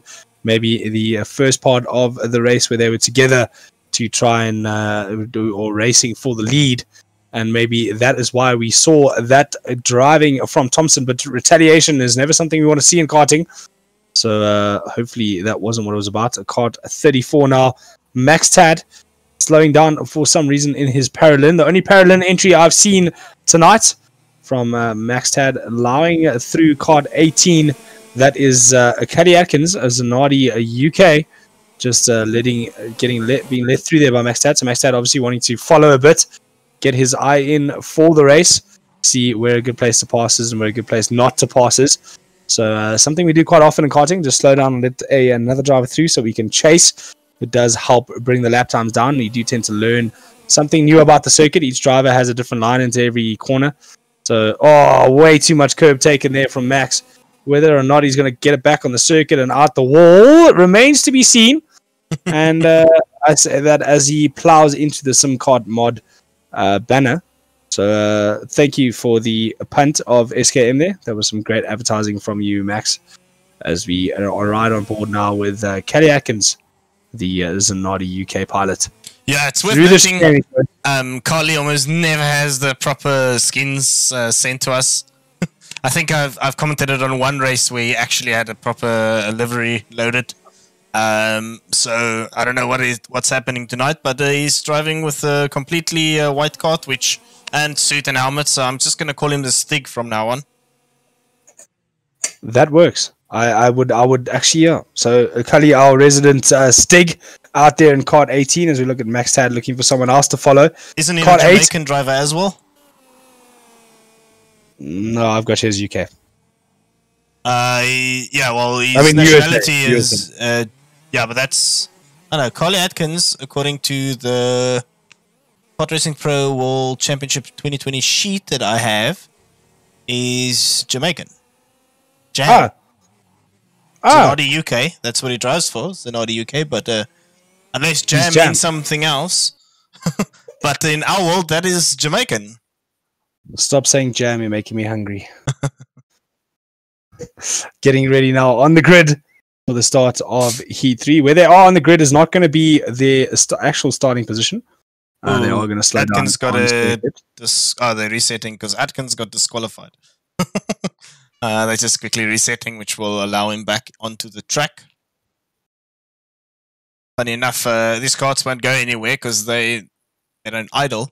So he shouldn't be getting a rolling start disqualification at all. So pretty interesting. Maybe he did something else.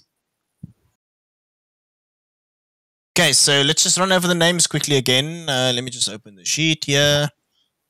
this is heat number 3, correct? So according to our sheets, Hamlet should be starting in first, Hyatt second, Max Tad in third, Pamp fourth, Atkins 5, Fellows 6, Bailey 7, and Condor 8th. If everybody's gonna, it seems like everybody's on the server. We've got all 8 of them loading. 2 more to join the actual track. Then we can get going. So about to get cracking in Heat 3 here at the moment. This Heat 3, let me just double check my listing. It is B versus C in Heat 3 here. And we're going to see drivers from both the second heat joining drivers here in the third heat, C, to determine starting position for what will be the final. I doubt we'll see a last chance heat because we've done away with quite a few drivers have dropped out. I don't want to say done away with it. Sounds like they've been banned. But there are, I think, only 20 drivers in total. Hence why we don't have the last chance race any longer. And we'll see them qualify for the start of every heat. For the final through their positioning in each of the heat races. 6 heat races in total.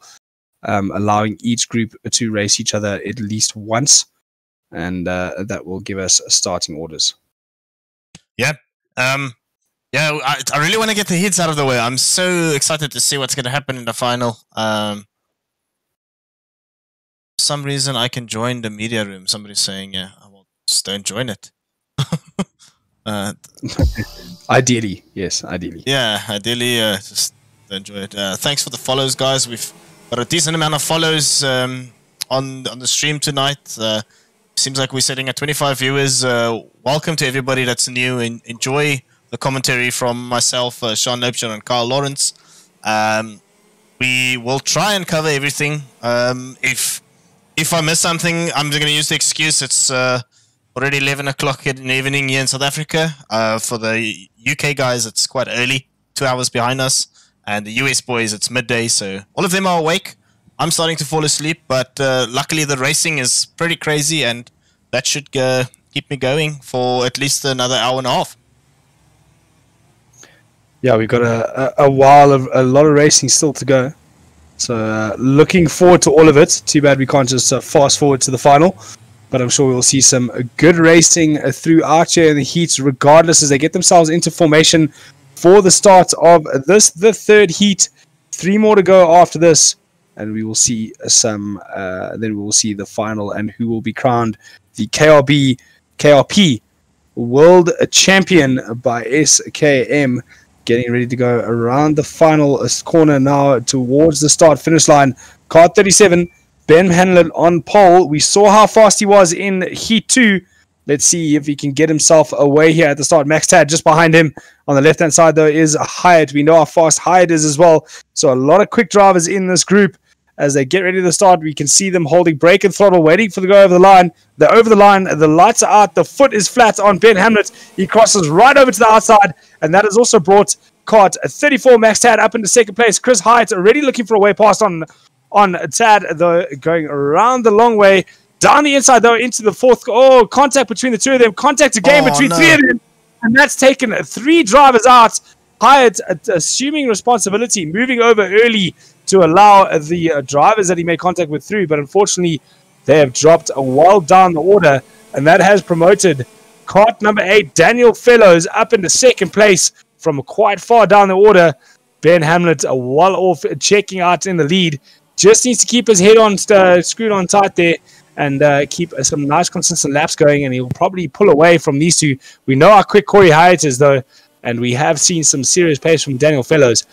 So whether or not these two can work together to get themselves onto the back of the current race leader remains to be seen. Kart 37, Ben Hamlet, well out in the lead at the moment, and just behind him, Daniel Fellows and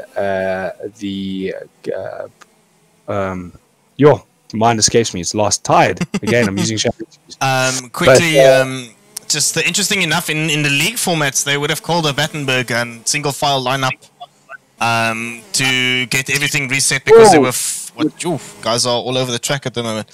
To reset everybody because there were 4 carts out in that scuffle. Because that would have been half the grid of this in a league format, and then that would have been a reset, and they just go again when they cross the start-finish line. But seeing that these are heats and doesn't really matter that much, it just seems like it's just going. It's no resetting anything, just straight up into racing, and that's gonna be where you finish, unfortunately. Yeah, that looks like that might have been what Chris Hyde was doing, pulling over to get ready for the single file, but it didn't happen because, as you say, there are heat races in this. A big winner there, though, Kart 36 was Stefan Condor, but he's coming under massive pressure from Pamp. Pamp involved in that incident. He's got the inside line and got the move done. They make a little bit of contact, though, on the exit. Nothing too serious. Through the chicane they go, and it's Pamp up into the lead. Unfortunately, we've lost a Tad and one other driver out of that whole scuffle. And obviously, Kelly was involved. Kelly Atkins was involved in that incident as well. You can see on the rear of his bumper quite a bit of damage done there. But at the moment, it is that of Ben Hamlet out in the lead. While out in the lead, he seems to be increasing that gap over Kart 24. That's Corey Hyatt. So Corey Hyatt moving himself up into second place. And number 8, Daniel Fellows, dropping down to third. So Daniel had some consistent finishes in the heats. So we may see him right up there in the order in the final. But it's definitely going to be Corey Hyatt in contention for the final win, as well as Ben Hamlet. So Ben Hamlet making a great comeback to KRP. He took a bit of a break, and he has decided to come back now. 36 and 18, having a flat-out go at things. That's Kelly Atkins that's made his way past Stefan Condor. So Atkins, it looks like, up into 5th place there, ahead of Stefan. And Taddy, unfortunately, down in 7th. He's had to put himself out of the event, or out of this heat, after that first lap scuffle between Corey Hyatt and himself, as well as 2 other drivers, Pamp, and Pamp also involved in that incident. But it's Ben Hamlet. He's taken a second out of Hamlet from the previous lap. So Ben Hamlet currently in the lead, but losing a second on the last lap to Corey Hyatt. So Corey Hyatt definitely getting himself onto the back here of Ben Hamlet for the lead of this race. Whether or not he will be under investigation for that first lap incident remains to be seen. There was quite a bit of contact, and whether or not it will be classed as avoidable. He's already been in the steward's office today from the previous second heat. So whether or not the stewards will be going after him again for this remains to be seen. But the chase is still on for the lead here. Through the chicane goes Hamlet, and just behind him goes Corey. So the gap is definitely getting smaller. 1.7 seconds as we stand at the moment. 7 of the 15 laps done. They're about to cross the line to start their 8th lap now. So it'll be interesting to see whether or not that gap comes down. Corey Hyde goes over the line now. 1.718. So not really closing the gap that lap. So maybe the previous lap was just a mistake there from Ben Hamlet. Or Ben Hamlet not knowing how close Corey was to him. And now getting the hammer down and increasing the pace to maintain that gap. It's also worth noting the guys tend to touch the grass quite a lot, and the game does factor that in. You lose quite a lot of grip touching the dirt or grass in this game, so you have to take, 2-3 corners before you get your grip levels back to optimum. So guys just need to be wary of the outside lines of the track because they're going to cause themselves some issues. Oh, big mistake there from Ben Hamlet. A big slide on the exit of the corner that's going to slow him down. And you can visually see that Corey Hamlet took a lot of time out of him there. As I said, it's only 0.2 of a second. But it did definitely look like he took quite a bit of time out on. You just mixed the two names. I caught myself doing that, actually. Corey Hyatt from Hyatt Design Motorsport. He also created this track. So he should have a little bit more time around here than anybody else. I think I'm calling unfair advantage on that. Yeah. But to be fair, he spent a lot of time creating the tracks. I don't know how much time he spent on setting up the kart. He was just getting everything on the track correct the way it should be. So I don't think he's... if anything, he had the least amount of practice because they released a base version of the track yesterday, 24 hours before we started with the event.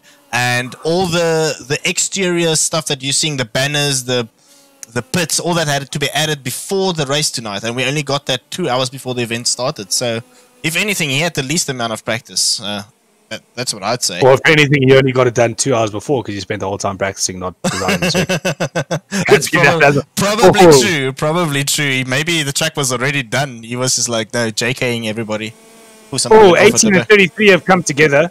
That is 18 is Atkins. Pam out. Kart 33, Stuck. Pamp is stuck in the tire barrier. He's trying to get his cart out there, but I don't see that happening. So Pamp out of this event. I mean, out of this heat. But the battle we are still watching is between Corey Hyatt and Ben Hamlet. Or is it Ben Hyatt and Corey Hamlet? It seems like the gap's staying at around the 1.5 second mark. So doesn't seem like he's getting a slipstream down a straight. It's not close enough. So his penalties popping out. Let me just quickly read out these penalties. I'm seeing Max Tad gets a 1 place or 1 spot penalty, avoidable contact. Carly Atkins, 1 place penalty, avoidable contact. And Condor, 1 spot penalty, avoidable contact. And Bushy is busy typing. There's another penalty. Oh, that's not a penalty. That's a warning for Sam Bailey.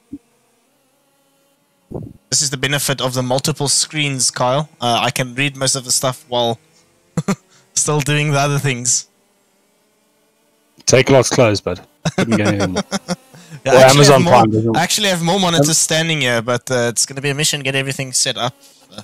So I think 4 is enough.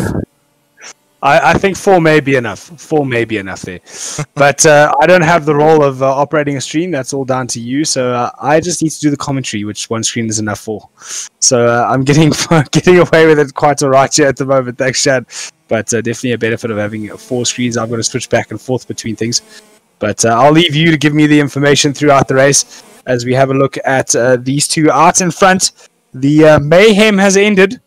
For the first 5 or 6 laps. There was quite a bit of mayhem in this heat, but it's come to a halt, and it's now just a battle between these two to see whether or not they can close the time. A quick look over the shoulder by Ben to see. Oh, big gap there now. He lost 6/10 in that lap, so probably a mistake somewhere by Hyatt, or maybe Hamlet is really just getting into his own right now, putting his head down, and it's cutting a lot of track. I wonder what the track limits are. Actually, there is a picture somewhere for the track limits. I can quickly pull that up. Maybe I won't do that because run that possibility of screwing up the stream. But yeah, there should be track limits. I mean, the guys are cutting quite a lot. Yeah, I have seen that through art. So I was actually going to ask, literally about to ask that question as you answered it. Oh, no, that's the end of... that's the end of the race. 13 laps.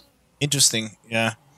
Maybe they add the extra 2 laps in case they have to do a restart or something. They just single file or whatever, and then they just add a lap maybe.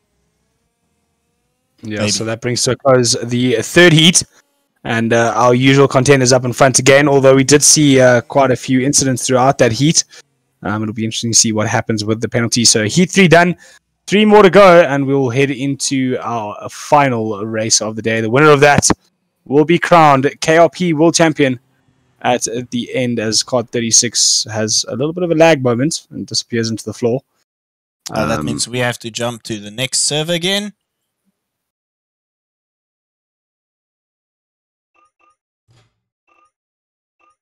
Not going to open that chat. Definitely not. It's just too much of a risk. It can, after that incident, I'm sure it's very toxic at the moment between the drivers.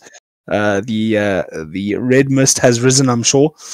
But I'm sure they'll all remain friends after that. We hope. Actually, there's no incident or penalty for the start. That incident, what's at the 4th corner? They're saying there's just too many karts fighting for position on track where there's just not enough space or track left. So they're letting that one go. Racing incident, 1st lap incident, as the Formula 1 guys would call that. And we were just on server. I can't remember now. I guess let's just join the one. Hold on, we can actually see which one. This is heat number 4. This will be heat number 4, yes. Heat number 4 will be server number 2. I would go through that whole process and waiting. Anyways, guys, we've got a decent amount of viewers. if you want to ask something or just point out something in the chat, don't hey, we've got a random guy in the stream here, Bill. You might want to just leave our media room. If you guys want to ask something in the Twitch chat or just point out something, feel free. We'll try and comment on it and give our opinion. Sorry, guys, it seems like I need some water. So while we wait for the server to load, Carl, maybe you just want to chat to everybody. I'm just going to get some water. I'll be right back. No stress. Yeah, I'm just logging into Twitch on the app that I've just downloaded. So if you guys do want to send a message, do want to chat to us, do want to tell us what we're doing wrong, what we're doing right, please tell us more of what we're doing right than what we're doing wrong. That would be appreciated. As we try and wait for Shan to get back to us and then log into the server. This will be Heat 4. I just want to confirm quickly which group that will be. It is A versus D. So we see again Alessandro Serenetti, who ran away with the Heat 1 victory. Lucas Thompson back in this one as well. Leon Rullet, we saw him in Heat number 1 as well. We saw how quick he can be. And in Heat 4, we also see Bryce Stevens and Frank Mossman. We saw quite a few dances between them. Mateus Origiero, Bill Wright, and Dylan Denas in this group as well. So just to make my life more difficult, all the difficult names are now in this group. So I may be stammering over a few names, but I will try my best. If I am butchering it, please let me know in Twitch. Maybe try and give me a bit of a pronunciation lesson there to try and get these names right. Shan, I hear you're back with us. Yes, I am back. I decided to go against the water and add some Oros in, so it's going to be the drink of choice during the stream. I don't know if the guys outside of the world knows what this is, but yeah, very South African thing. Yeah, Oros, just like an orange, it's an orange add-in. What do you call that? The mixture you put in? There's a word for it. Guys, please forgive us. It's 11:05 here in South Africa. We are a little bit tired already. It's been a late day. I had a fantastic day with my kids. We took them out to like 3 different places to play around. So I am fairly tired. My kids are very young, so that means I have to run around quite a lot. So, but yeah, it's been a great day, and we're building up to even better ending to the day. So super stoked. If we go past midnight, it's going to be a great start to the new day for me then. Yeah, it's not like some of us need to work in the morning. I mean, come on now. We're getting up at 5 in the morning is not a problem for us. Yeah, no. I don't get up at 5 in the morning by choice. My kids decide to wake up at 5 in the morning. So that means Daddy has to get out. 100% as we get Kart on the grid, though. First on the grid, Leon Rullet, eager beaver for the race. First one on the grid, joining him now. Oh, as we kick back, and I can't see the grid from here anymore. But looks like everybody's getting on. Shan, we are still at the desk at the moment in the stream. That's cool. We just went to practice mode. I'm assuming they're going to give the guys an extra minute to join. So we'll chill at the desk for the time being. Well, I'm calling it a desk, but I don't even see any desk. It's the stairs. It is the AgainstAllOdds studio. Joining me here in studio, Shan Loebscher. You can't see us. We are hiding behind the cameras. Low budget after COVID. We've got to do the camera work as well as be in the studio. So please excuse us. But we're getting ready for the end of this practice session and going into Heat 4. We've got our little bit too much input there and almost rolling the cart over. That's cart number 11, Dylan Denas. Almost rolling his cart over there into turn number 3, the hairpin. We thought we would see a lot of dangerous moves happening there, but we haven't seen them just yet, and we hope not to see them. The chicane, though, has seen a lot of errors throughout the heats. It is the corner I'm talking about. A lot of curb taken by a lot of drivers. Not by Daniel, and in fact, taking too little curb there, almost turned him around and ended up having him facing the wrong direction. So too much curb is also a problem through that chicane. The CRG driver with the OTK panels on his kart.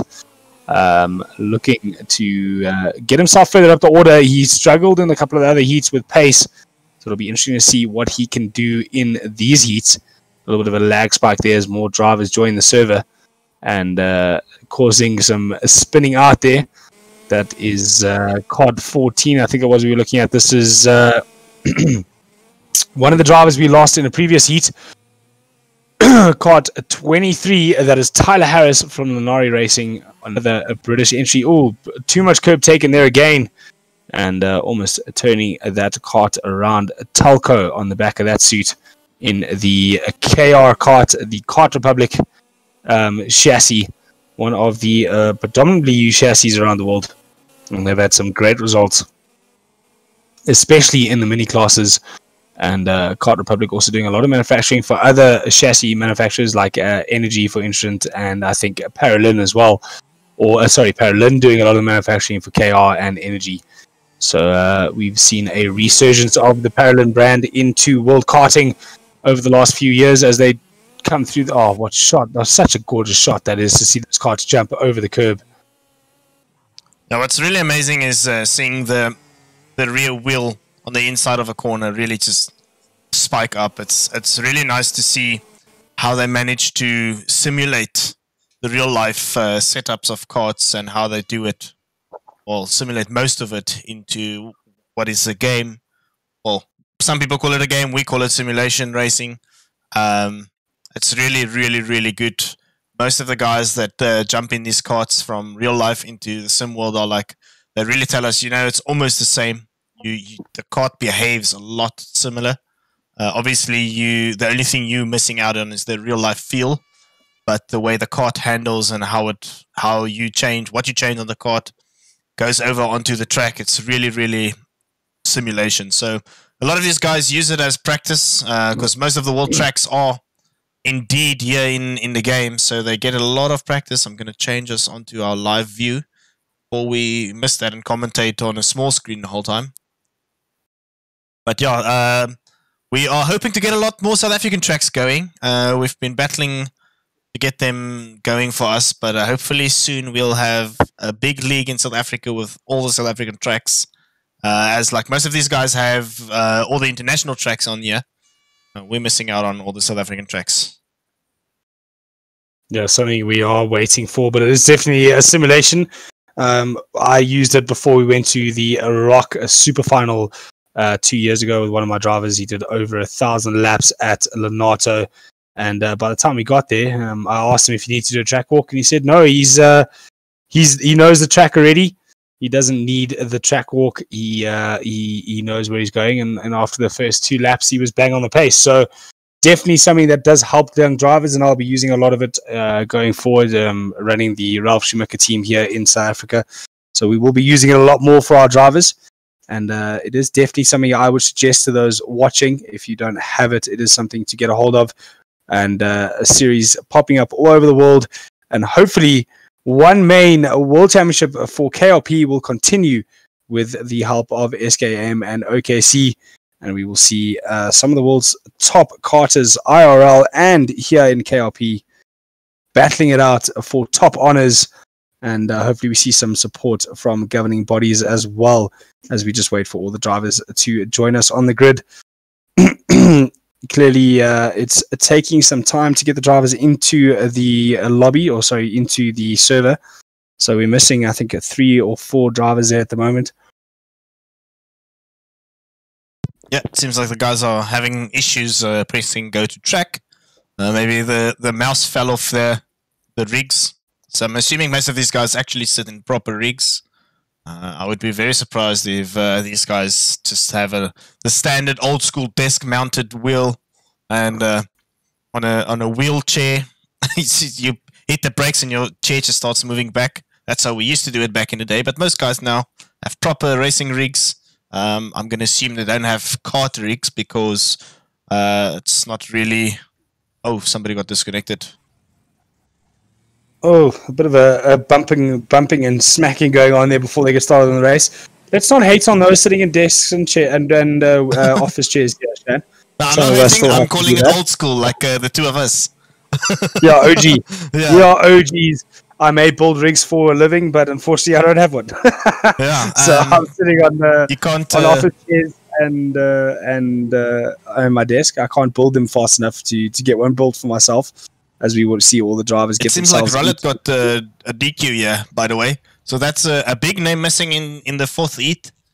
That's very, very unfortunate, but they can't wait for everybody. They have to get going. So Rollet's going to miss out a heat. Hopefully that doesn't affect his placement into the final too much. Yeah, and Alessandro just waiting for everybody to get themselves in order before he puts himself on the front row of the grid, just next to a Kart 26. That's Lucas Thompson. We saw him as a front runner in his heat as well. So it'll be interesting to see if he can hang on to Alessandro this heat. Alessandro checked out massively in the previous race. So very interested to see what he does with this heat and whether or not he can do it again and check himself out into as a clear winner in this heat. And he's definitely a favorite for the final, as we see Frank Mossman just celebrating the fact that he's even on the grid already, or getting him some practice in before he goes and takes his win in this heat. I think he thinks he's going to win this heat. As we set up for the start of this race, it is the two Xenon teammates there at the back as well. They've shown a lot of pace. It's Kart 10 and Kart 14. That would be Mateus Aurelio and Bryce Stevens getting ready for the start there. We see Alessandro feathering that throttle like he did in the start of the first heat. Let's see if he gets that great start he got before. He's bang on the throttle. He's back into he gets the whole shot straight away. Not getting the punt from, mistake already into turn 1. Contact again.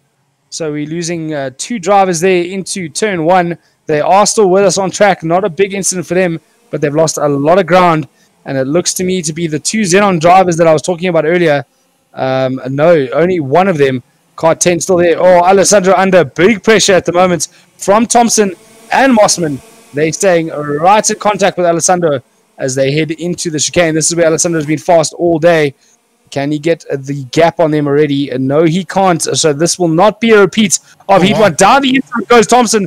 Big dive. Cut back down by Alessandro. And that's allowed Mossman back into the fight. And just behind them is Mateus Aurelio. Mateus is staying in at this time, not losing the ground he lost in his first heat. So managing to stay in contact. Down the inside again goes Thompson. Going for the cutback. Sorry, is... Sorry, that one caught me. is Alessandro Serenetti, as we ignore the giggling of San Lopsia for my almost terrible error in speech there. As we said before, it's very late in the evening, but let's not talk about that. Let's talk about the dice between these three. It is very tight for the win of heat number 4 here at La Conca in Italy. One two of guys off at the back. Those 2 drivers losing it at the back there. It is Bryce Stevens and I think Dylan Denhouse again. Dylan Denhouse again. So Dylan Denhouse having a terrible time at the moment, as we see Alessandro starting to get into his rhythm and find himself a little bit of a gap on Thompson. But Thompson knows he's fast. He gets late on the brakes and closes it back up. He's going to look to dive Alessandro again, so he doesn't check out. I'm almost sure of it.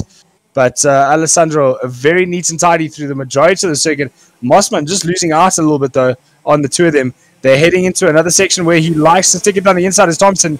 He's decided against it. He's going to go through the chicane, nose to tail with Alessandro. And are we going to see a dive into the right-hander that ends this lap?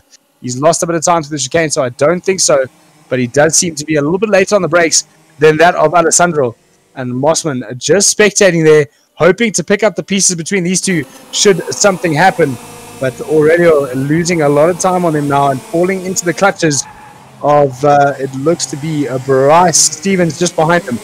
So through the double left-hand sweep here, we're on board now with Lucas Thompson. Hard on the brakes into the left-hander. Running a bit wide is Alessandro, but Alessandro neat and tidy. Thompson late on the brakes there, almost making contact with the back end of Alessandro's kart, heading towards the chicane. A big gap now between them and Mossman. These 2 are definitely throwing down some hot lap times. Alessandro running a little bit live. This is where we're going to see the dive down the inside from Thompson. He likes this move. He gets it done again. This time he blocks off the cutback from Alessandro and gets himself into the lead of this Heat 4 race for the KRP. Big push down. Was that a brake test from Thompson? I think it was. So Alessandro right on the bumper of Thompson, and Thompson just dabbing the brake as they head in there. Thompson been involved in a lot of incidents, one with Hyatt in the previous heat, so he has been looked at by the stewards before. I think it was like 10 with Hyatt. Too hard. Whether Alessandro was pushing him too hard or Thompson just dabbing the brake before they head in there a little bit earlier. Down the inside though, Mossman, late move down the inside on Alessandro, and that's lost time on Thompson, but definitely relegated. Was that a contact or did Mossman make a mistake? I think he touched. A little bit of touch between the two of them. Alessandro saying, come, let's go after Thompson, let's not fight, but unbeknownst to him, Mossman well further back after that contact between the two of them before the chicane. So now the three-card battle we were seeing for the lead has turned into a little bit of a gap between all three of them. So whether or not we're going to see Alessandro back onto the back of Thompson or not, Thompson definitely had some pace chasing Alessandro, and whether or not he has that pace out of his own remains to be seen. But this is definitely the race for the lead between the two of them. Mossman losing plenty time between that contact between himself and Alessandro. Yeah, so we'll see him. It seems like everybody's settled quite a lot, but these two guys are clearly not going to settle for their positions. But it's also worth noting Thompson was part of a crap load of penalties, or not penalties, contact in the previous heat. So I wonder if something is going to be happening to him. I haven't seen a lot of penalties being dished out towards him, but maybe a warning or two for, diving or avoidable contact, probably that's what they call it quite a lot. So hopefully it doesn't affect his race too much, because he's clearly super, super fast. Yeah, what I thought might have been a brake test, we saw Alessandro make contact again with Mossman the same way. So it could have been an error from Alessandro that caused Thompson to go off. A lot of the moves that I saw from Thompson were big lunges, but I didn't see anything. Big mistake from Thompson there. That's brought Alessandro right back into it. I was just saying I didn't see anything malicious from Thompson. Another mistake from Thompson. So under big pressure at the moment from Alessandro, and the pressure is wearing him thin. We can see a lot of mistakes from him as they head down the main straight into turn 1. And it will be Alessandro all over the back of Thompson into turn 3 here.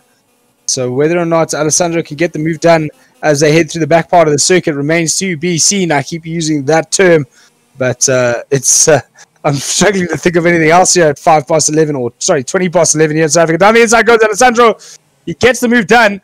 Lucas Thompson having to avoid him there. It was a late lunge. It was a good move, but we're heading into Thompson's favorite part of the circuit. So will we see him stick it down the inside again into the right-hander, or will Alessandro go defensive? If I was Alessandro, I'd be going defensive. He goes defensive. He knew it was coming, but it does leave him open for the cutback and the run down the main straight. Thompson definitely getting a good run. Alessandro going defensive again. Only 3 laps left in this race, though. So whether or not it's going to change up, and then this dice is going to be proper. Down the inside, around the outside, though, goes Thompson for the double left. So going for contact between the two of them again. Neither of them leaving the circuit, though. So a little bit of rubbing and racing, and maybe a little bit of a lag spike, or I can't remember the correct term for it. But the cars running very closely together in 2 different countries. So it could just be a difference between the two of their connections that cause that contact. Through the chicane they go. Alessandro going to go defensive again. I'm almost sure of it. Way too much curb taken by Thompson. He's lost 3 car lengths on Alessandro, so he won't be able to make that dive like he normally does. He's very quick on the brakes into that final sector of the lap. But here we can see just the car length separates the two of them into the final right-hander they go. A little bit of an earlier turn than from Thompson has caused a bit too much curb from Alessandro, but Thompson not close enough to make the move stick. Running wide on the exit was Alessandro, but Thompson couldn't capitalize there. Will he be able to capitalize here? Alessandro go defensive. Thompson going to look for the cutback. Alessandro wise to it. Goes defensive again. So Alessandro working as hard as he possibly can to maintain. Contact between the two of them. I think that was just a little bit of rubbing and racing, but that's allowed Thompson through the chicane they go. Is Alessandro going to try the move that's been tried on him many times before in this heat? No, he's going to go the long way around. Contact again between the two of them. Cutback from Alessandro. Great racing between the two of them. Just a little bit too much contact for my liking. The final lap, by the way. This will be the final lap. That was it. That was the final lap. What a great end to that race between the two of them. Lucas Thompson and Alessandro Carafinetti giving us something to shout about. Caring very little is Carafinetti or Serenetti about that race. I'm so out of breath and that can't was really talk. So much action That was between these two. Fantastic. I haven't really seen battles go on this long in any form of karting in this game, in any leagues previously. So this was a two-way battle for the top honors in this heat. What was that? More than half of this race? Or all of this race, actually? Between the three of them, it was all of this race, and towards the last half, it was Serafinetti and Lucas Thompson going at it hammer and Who's tong. Serafinetti? Did you just make a new surname? Serafinetti. Shan. Serafinetti. No, that was really fantastic racing. I'm actually quite amazed that with all those bumping, that both of them kept it on the track. Generally, in the game version of anything, if you guys touch, it's goners for you. But these guys are clearly well experienced in bumping each other on this game, and they managed to stick it through all the way. So that was great. Let me just check. Tell me which server. Yeah, that was more combat than it was karting, but it was absolutely immense to watch. I'm just going to grab myself some water to try and rejuvenate my voice. I seem to be losing it. I will be right back. Cool. Well, we're jumping over to the next server, guys. That was really, really well done by these guys. Super good racing. And we need to jump back onto, that's heat number 5, server number 1. We've got 2 more heats to go. And then we are going to head into the finals. So hopefully we will be done not too late into the new day for us in South Africa. Because myself and Kyle still need to work tomorrow, unfortunately. But obviously, we want to cover this event all the way through to the end. And with the amazing racing we've been experiencing, who's going to miss it? Definitely not me.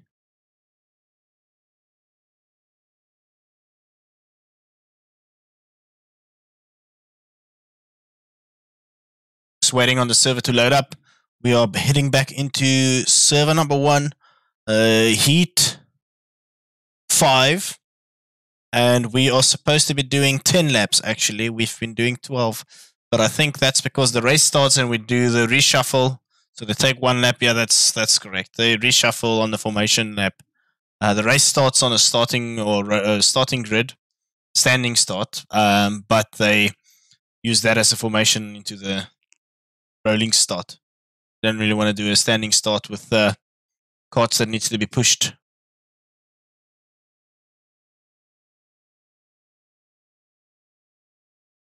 Cool, it seems like we managed to get onto the server. Most of these guys are going to probably just head straight into some practice laps while they wait. And while we wait for everybody to get back into the server, heat number 5, this is A versus C. We've got Serenetti again. Starting in first, Hyatt second, Rullet is going to try and not get disconnected or disqualified before this race in third. Pam 4. Mossman 5. Fellows 6. Oriela. That's Mateus 7. Kondo 8. And then Haas in 9. So this is the fullest grid that we'll have in the heat phase, other than the final. And we've got a couple big names here, guys to watch out for. Serenetti, obviously winning the previous heat. Hyatt really want to get back into it. Rullet and Pamp. Mossman was right up there, as well as Fellows. So this is going to be interesting heat. I wonder if Serenetti might be a little bit fatigued after that heat, because that really would have taken a lot out of any driver focus-wise, because you'd really have to... It's battle after battle. It's going defensive, going on the attack over and over. So maybe he's a little bit worn out after that race. Because generally, if I get a race like that, I would want to take a break. That's really a lot for your focus and mindset. But, well, these guys are mostly conditioned for racing. So you'd assume that they would be able to just jump into the next one and just get going. That is Mr. Fellows losing a bumper before we even get going. It seems like Kyle had to take a marathon to get water. This isn't really a thing in South Africa, by the way, guys. We do have running water, running taps. So he doesn't have to walk a marathon to get water, but it's a mistake a lot of people make. We don't have lions Well, we do have lions, but not in our backyards, unless you live on a farm, maybe. But, yeah, guys, heat number 5. Super stoked. We're waiting. It's probably going to be a couple minutes before we get into this one. This should be an action-packed one as well. Let's see if it will be able to compare to the one that we had previously, which was really jam-packed with action for first and second, and then most of the race in third position as well. But unfortunately, Frank Mossman fell off a bit. The pace from Thompson and Serenity was just a little bit too much for them to keep up. I don't think we're going to have much more time to wait. We've got 2, 4, 6, 7 guys. We're waiting on 2 more to join. Let's see if they join. Let's just check if there are any penalties from the previous race. It doesn't seem like it. I don't see anything on the hashtag penalties popping up. So that's great.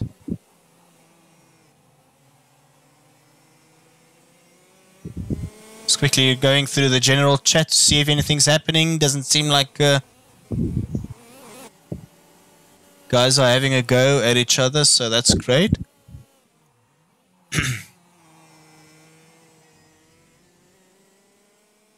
10 drivers in this heat, Shan. It's supposed to be 9, but I think Mr. Jake Drew joined us. He's a very quick driver himself as well. I think he's a little bit late to the party, but he made it in. So it seems like he's gonna be racing the next one, and he will obviously, most likely be making use of the last chance qualifier to get the final slot into the finals. Mr. Jake Drew is a very, very quick driver, by the way. He is registered number 13. He was racing the last race that I commented on for OKC was almost a arrive and drive entry, and I think he ended up on the podium actually. So well, I don't think they'd have to have more than 24 drivers for there to be a reason for a last chance, I'm assuming. Yeah. Well, how many drivers do we have actually? Let's quickly look. It'll be an average of 4 per group, so it'll be 18, 19 drivers, 20 drivers. Yeah. So they'll probably... There won't be much need for a last chance. Yeah. It'll just be, they might still use it. They may maybe just qualify less guys from the heats, and they'll still have a last chance qualifier. Maybe. It'll be interesting to see what they do as we watch Pamp, I think that is, trying to make his way back onto circuit. It's a big lag spike.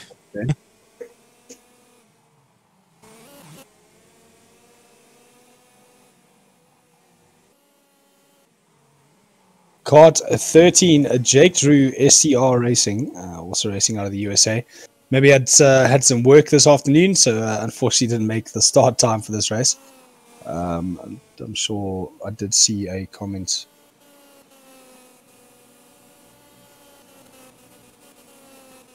Quickly scroll up here just to see. Guys are asking about nose cone penalties. It doesn't seem like there are any penalties dished out for that. So, wow. Jake Drew, 5 minutes past 11 in our time. He's saying, "I got all the downloads. I'm ready to start. From the back." He had no practice then. If he just finished the downloads, so he's gonna get straight into it. Assuming he's gonna probably just race default setup. That's going to be interesting to witness, unless one of his friends or teammates shared a setup with him. Yeah, back to the nose cone penalty rule. In actual IRL karting, you do get a penalty for your nose cone being pushed in. There's actually a clip on it that when you make contact over a certain k/h, it actually knocks itself in. When you return to the pit lane, there is a scrutineer checking that, and should your nose cone be dislodged in any way, you receive a 5-second penalty over and above where you finish. So wherever you finish, they add on 5 seconds, and that moves you down the order. But it's not something that I think has been installed in KRP. maybe something we may see later on in the game. But at the moment, it is not there as we're on board with Alessandro. Let's get this right. Alessandro Magnum Ice Cream. No, Alessandro Serenetti. He was previous first heat winner and fourth heat winner. We're now going to see him again in Heat 5, as well as Corey Hyatt. Corey Hyatt, very, very quick in his 2 heats. He's had some terrible luck and some run-ins with other drivers. Lucas Thompson comes to mind. So whether or not we're going to see that poor luck again for him in this heat, or whether he's actually going to be able to take the race to Alessandro as well as Lucas Thompson did.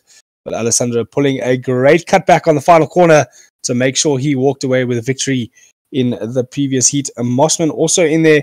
We've seen some good pace from him. And it'll be interesting to see what Jake Drew can draw out of the very little experience he has on the circuit. But as I've been told by Shan Lobsher, he is incredibly quick no matter where he races. So it'll be interesting to see what he can do with his limited track time. Stefan Condor back on the grid from CF Motorsport. Been a bit of a tail ender throughout tonight's racing. So hopefully, today's racing, depending on where you are in the world, hopefully we'll see him further up the order. Kelly Atkins, we've seen him involved in some battles throughout the heats. So it'll be nice to see him continuing that. The Stig, as we like to know him, because he is the only driver without his skin loaded here on this server. And he just decides to go back to pit. Sorry, obviously I insulted him. I apologize. He's even supposed to race. He's not supposed to race. That's probably why. Got kicked. In the wrong group are we, sir? So not only did you send us your wrong skins, you also loaded into the wrong group. So unfortunately, supposed to be racing the next heat. A couple of admin errors coming there from Kelly Atkins. He's 5th on the grid for the 6th and final heat. From there, I'm sure we'll take a quick break before we head into the pre-final final. But this is the 5th heat. And then we have our 6th heat coming straight up afterwards. A quick 10-minute break before we go into the heat. So just allow everybody to change servers and get themselves in as we look at all the drivers rubbernecking their way around the order just to see where everybody is and figure out where they need to be slotting in for the start of the race. That can be something. Oh, Kelly Atkins back into the race. Okay, so apparently he's racing here. Are we watching Heat 5 or Heat 6? What's going on there? This is supposed to be 5. Because everybody that's in 5 is racing here. We just did 4 previous heats. So.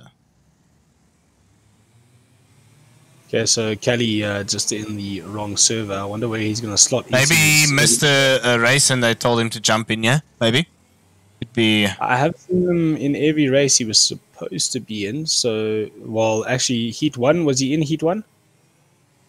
According to... Yes, he was. I think he was in the first heat, yes. So he's getting an extra heat here, which is very strange. I wonder what the admins are going to do about that, because you obviously won't have a grid slot here either. So that's going to be very interesting to see what happens. Unless something changed in the meantime, but I'm not seeing any updates for that. Yeah, me neither. So unless he starts at the back of the grid.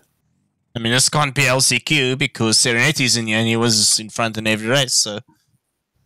Well, the confusion is carrying on here on the grid. Yeah. So for the guys not knowing, or we don't maybe know either. Yeah, yeah. The guys that just joined in.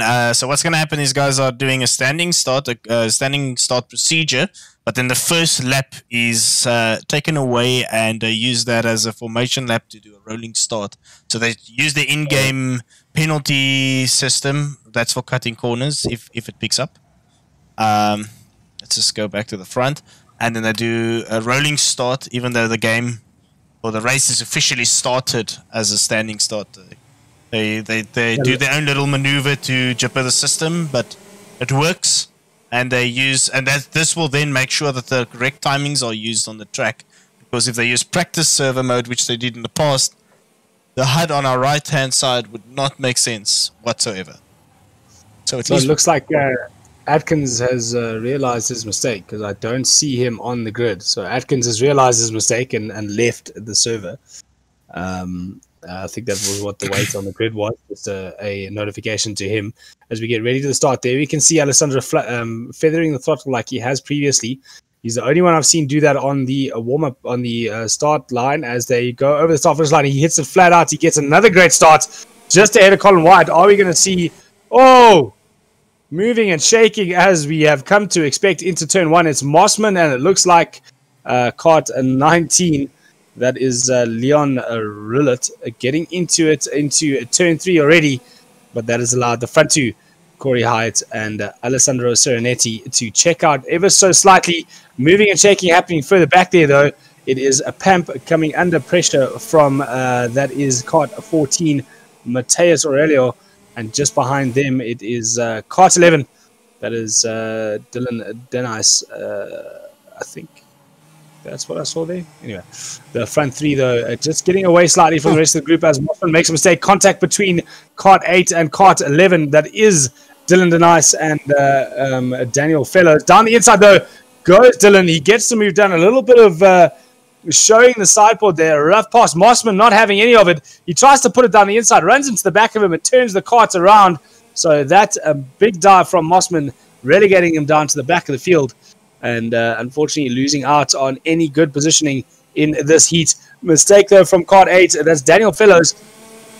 And that's just brought Dylan right back into the fray with Kart 14, Mateus Aurelio, also looking very fighty at the back. Kart 13 struggling a bit there to come to grips with the circuit. Jake Drew, he's had no testing time. He's joined late and just getting a little bit of a lapse in here in this heat to possibly practice for the final, maybe giving himself a little bit of room, a little bit of breathing space to get himself into race ready trim for the final. But the battle we are seeing now, the front three, it is Alessandro Serenetti ahead of Colin Hyatt, and just behind them is Leon Rillet. Leon Rillet DQ'd, or sorry, had to leave his previous heat race due to, I think, an incident on track, if I remember correctly. But none such incidents for him here, as he's right on the back of Hyde. Big mistake from Hyde into the chicane. Are we going to see a dive down the inside into the right-hander? He thinks about it once. He thinks about it twice. He's going to get it done on the brakes. He's not. Just staying in line of turn there at the moment. They don't want to let Alessandro get away. We've seen him do it previously where he checks out away from the group. So they don't want to fight too much and let him get away at the moment. There are still quite a few laps left in this race. Big mistake from Colin again on the entry into the turn 3 hairpin. Into the double lift they go.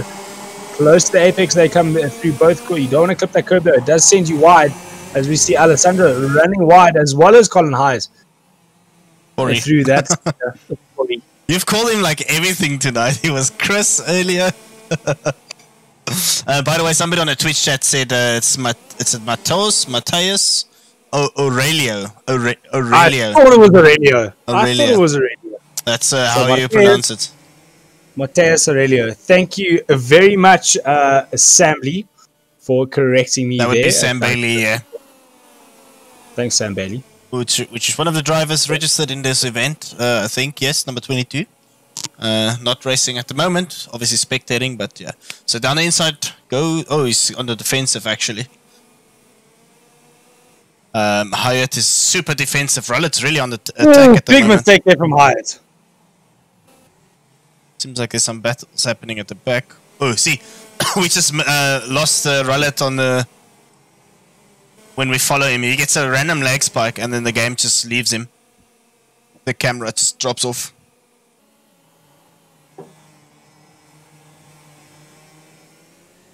Oh, as we still run on board with Chris, Colin, Corey, No, man, now he's saying, no, it's Mateus or... No, I'm done.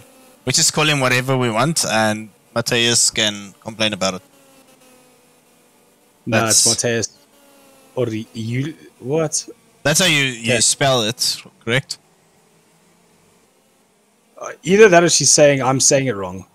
Right, so Marty McFly is currently in... what kart number is he? Kart 14 is Marty McFly. Going forward and forever known as Marty McFly.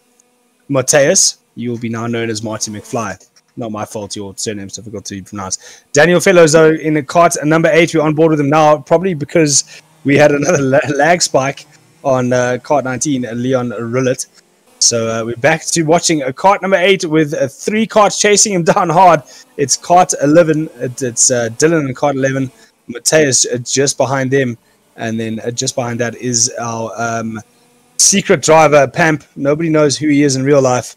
We just know him as a Pamp, trying to keep himself.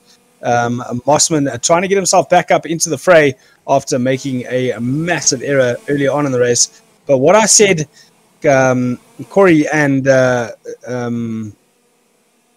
Leon shouldn't be doing is letting Alessandro get a bit of a breathing room, which he has done. And he's just started to grow that gap between himself and Corey. It was 1.4 seconds the previous lap.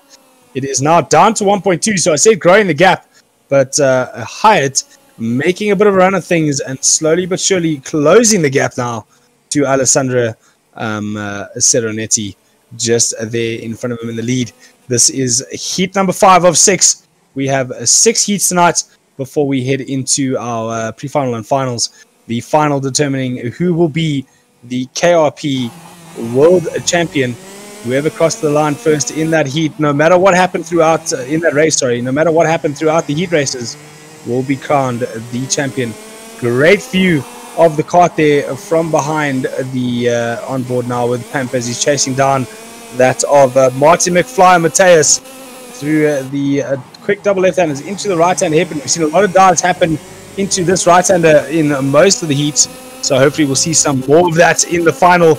A great cutback from Alessandro to take the win in the previous heat through that sector, and it looks like Pamp definitely got some pace on him. He's got a little bit of grass on his tires there, so you saw how twitchy the kart got before he got into the turn number 3 hairpin, and that just allowed the gap to grow ever so slightly between himself and Martin McFly and Mateus. Serenity seems to be... Oh, he actually seems to be losing quite a lot of track against Hyatt at the moment. So Hyatt seems to be catching, but he's going to be running out of laps. Next lap would be the final one, if I'm not mistaken. So yeah, we carefully say if not mistaken, because we have been previously in the previous last 4 heats. We didn't realize that it was a final race. We were still carrying on as a final lap. We were still carrying on as if the race was continuing. But it was down to 0.9. It's back up to 1.3. So either these 2 karts are set up very differently for different sectors, or there have been mistakes aplenty between these 3 drivers. Yeah. It is very, very easy to make mistakes in this simulator. Don't mock it before you try it, though. It is incredibly difficult to make these karts go fast, and it is incredibly difficult to drive them in the sim. Coming across, though, for what we think should be his final lap is Serenetti. And he is ceremoniously going to walk away with another win. That was the final lap. His hand is up to signify he's done with the race. So a 10-lap race for all these heats. And crossing the line now, Kart 8, Daniel Fellows, a much much calmer race for him, as and Pamp as well. And unfortunately, Mossman, though, well down the order. I don't think he expected to be that far down the order in this heat race. He has been quite quick previously. We did lose out on 2 drivers, though. I think it was Bryce Stevens that we lost, as well as our random late entry of Jake Drew from SCR is also pulled out. Whether or not he's pulled out for the remainder of the event due to lack of pace or lack of testing, or whether or not he's just pulled out of this. We lost Condor, Stefan Condor. I think Jake might join the next heat as well, because obviously that was only 1. And I saw in the chat here that he said, he was on the practice set of tires because he was practicing the whole time while waiting for the heat to start. So he didn't change to the racing tires. So maybe just a lack of grip. But yeah, so hopefully he joins. I'm going to assume he's going to join the next heat. Obviously out of place, but he only did 1 heat, so maybe they'll just allow him in. Unlike Atkins, who tried to do extra heats. And I should probably go to the next server, right?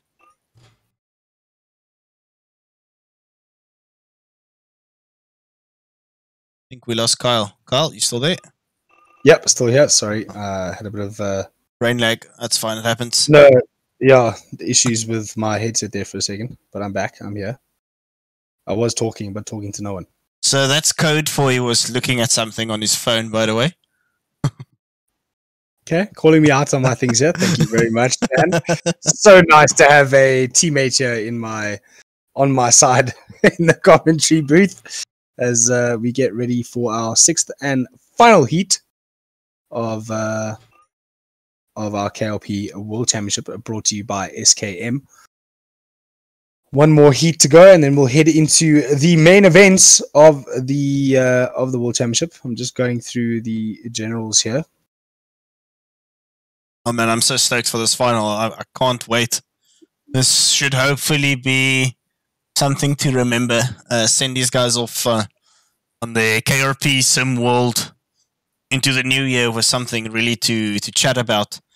It's also worth noting that OKC and SKM will probably only start, I think, in March. They've got a big gap before they start with the next season in the new year. It's probably even longer. They decided, there's been a lot of crap happening this year, and there's been a lot of simulation karting, and a lot of them will start with their New Year racing, or the New Year IRL racing. So they're going to give them the gap before they head into the new season of the online racing. Okay, and I think you might still have issues with your headset, so I'm going to call out Heat 6. This is B versus D. We've got Hamlet starting first, Thompson second, Tad 3, Harris 4, Atkins is going to actually race this time around in 5, Steven 6, Bailey 7, and Wright in 8th. And I'm going to assume that Mr. Drew is going to join us, and I already see his name up in second on the timing sheet, which means nothing because it's a practice session. So he's definitely going to race another heat, and hopefully he gets around the track this time around and not miss out on some valuable positions. So, Carl, did we lose you? Yeah. No, I'm still here. I did see in the chat that he was going on about the tires, that he was on a practice set, but he was corrected and told that they're not doing that. You're allowed a new set for everything, for every heat. But Pamp is saying that the tires are like driving on ice for the first 3 laps. So a little bit of complaints about how the tires work into the heat. So the first 2 laps, drivers are complaining that it does struggle a bit until they get to a temperature. Nice to see Kelly Atkins in the correct server this time, as we ride on board with Lucas Thompson. We saw massive battles between Thompson and Hyatt in previous heats. It's Corey, not Colin, Carl, but Hyatt nonetheless. Big battles between the two of them, and a lot of chat going on in the general chat on Discord as well between the two of them. I can confirm that the tires, they are crazy crap. The first 3 laps. I did some practice with Serenity yesterday when they released the track. I just jumped on to get a feel of what these karts handle like on this track, and yeah, the first 3 to 5 laps, it's so horrible, and then you start getting temperatures into the tires, and the kart really starts sticking onto the track. So, yep, it's really a thing, guys. This is real simulation. So for the first 3 laps, no temp in the tires, and they do struggle. So maybe a little bit of a more vicious warm-up in the warm-up laps would definitely help these drivers. Oh. We have seen, driver on his head. So that's Mr. Hamlet. There on Hamlet. Mr. Hamlet, one of our faster drivers, just having a little nap there on the side of the circuit underneath his kart. Maybe just putting the kart on top to stop some sunburn. Trying a different line around the corners. That's definitely not the best one. Yeah, upside down ain't fast. Kart 22 is Sam Bailey, who's trying to correct us on Marty McFly Mateus. And unfortunately, he was actually just mocking how he was saying it. But we do try our best to get it as close as possible. But being from South Africa, we don't have very many names like that, to be fair. So we will try and get better at it, guys. We do apologize up front. I know I don't. I know I do, but Shan doesn't. That's also worth noting. Alessandro Serenetti was trying to pronounce our guys, the Squatter Course guys' names when we were doing an event for them, a private event, and it was really something to laugh at. So, as much as we butcher the international names, people butcher our names. So Don't stress about it. Yeah, I can only imagine how they say Lobsha. Yeah. Well, I remember Mahlori, Mabunda. Is he? Mabunda, Yeah. He was saying Mahlori. So yeah, I was having a good laugh at that. So yeah, guys, you butcher our names, we butcher yours. It's all fair game at this point. So we'll get it right at some point. All's fair in love and war. Yeah. All's fair in love and war.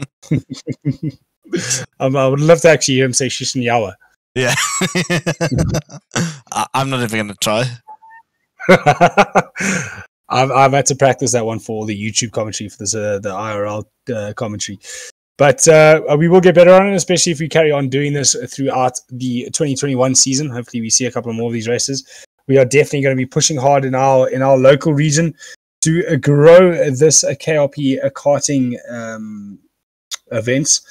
It is something quite fun to do, especially considering the cost involved in karting. I'm hoping to get some karters who have unfortunately had to stop due to funds back into karting, be it all in the virtual world. It is a great way to keep people in motorsports as cheaply as possible.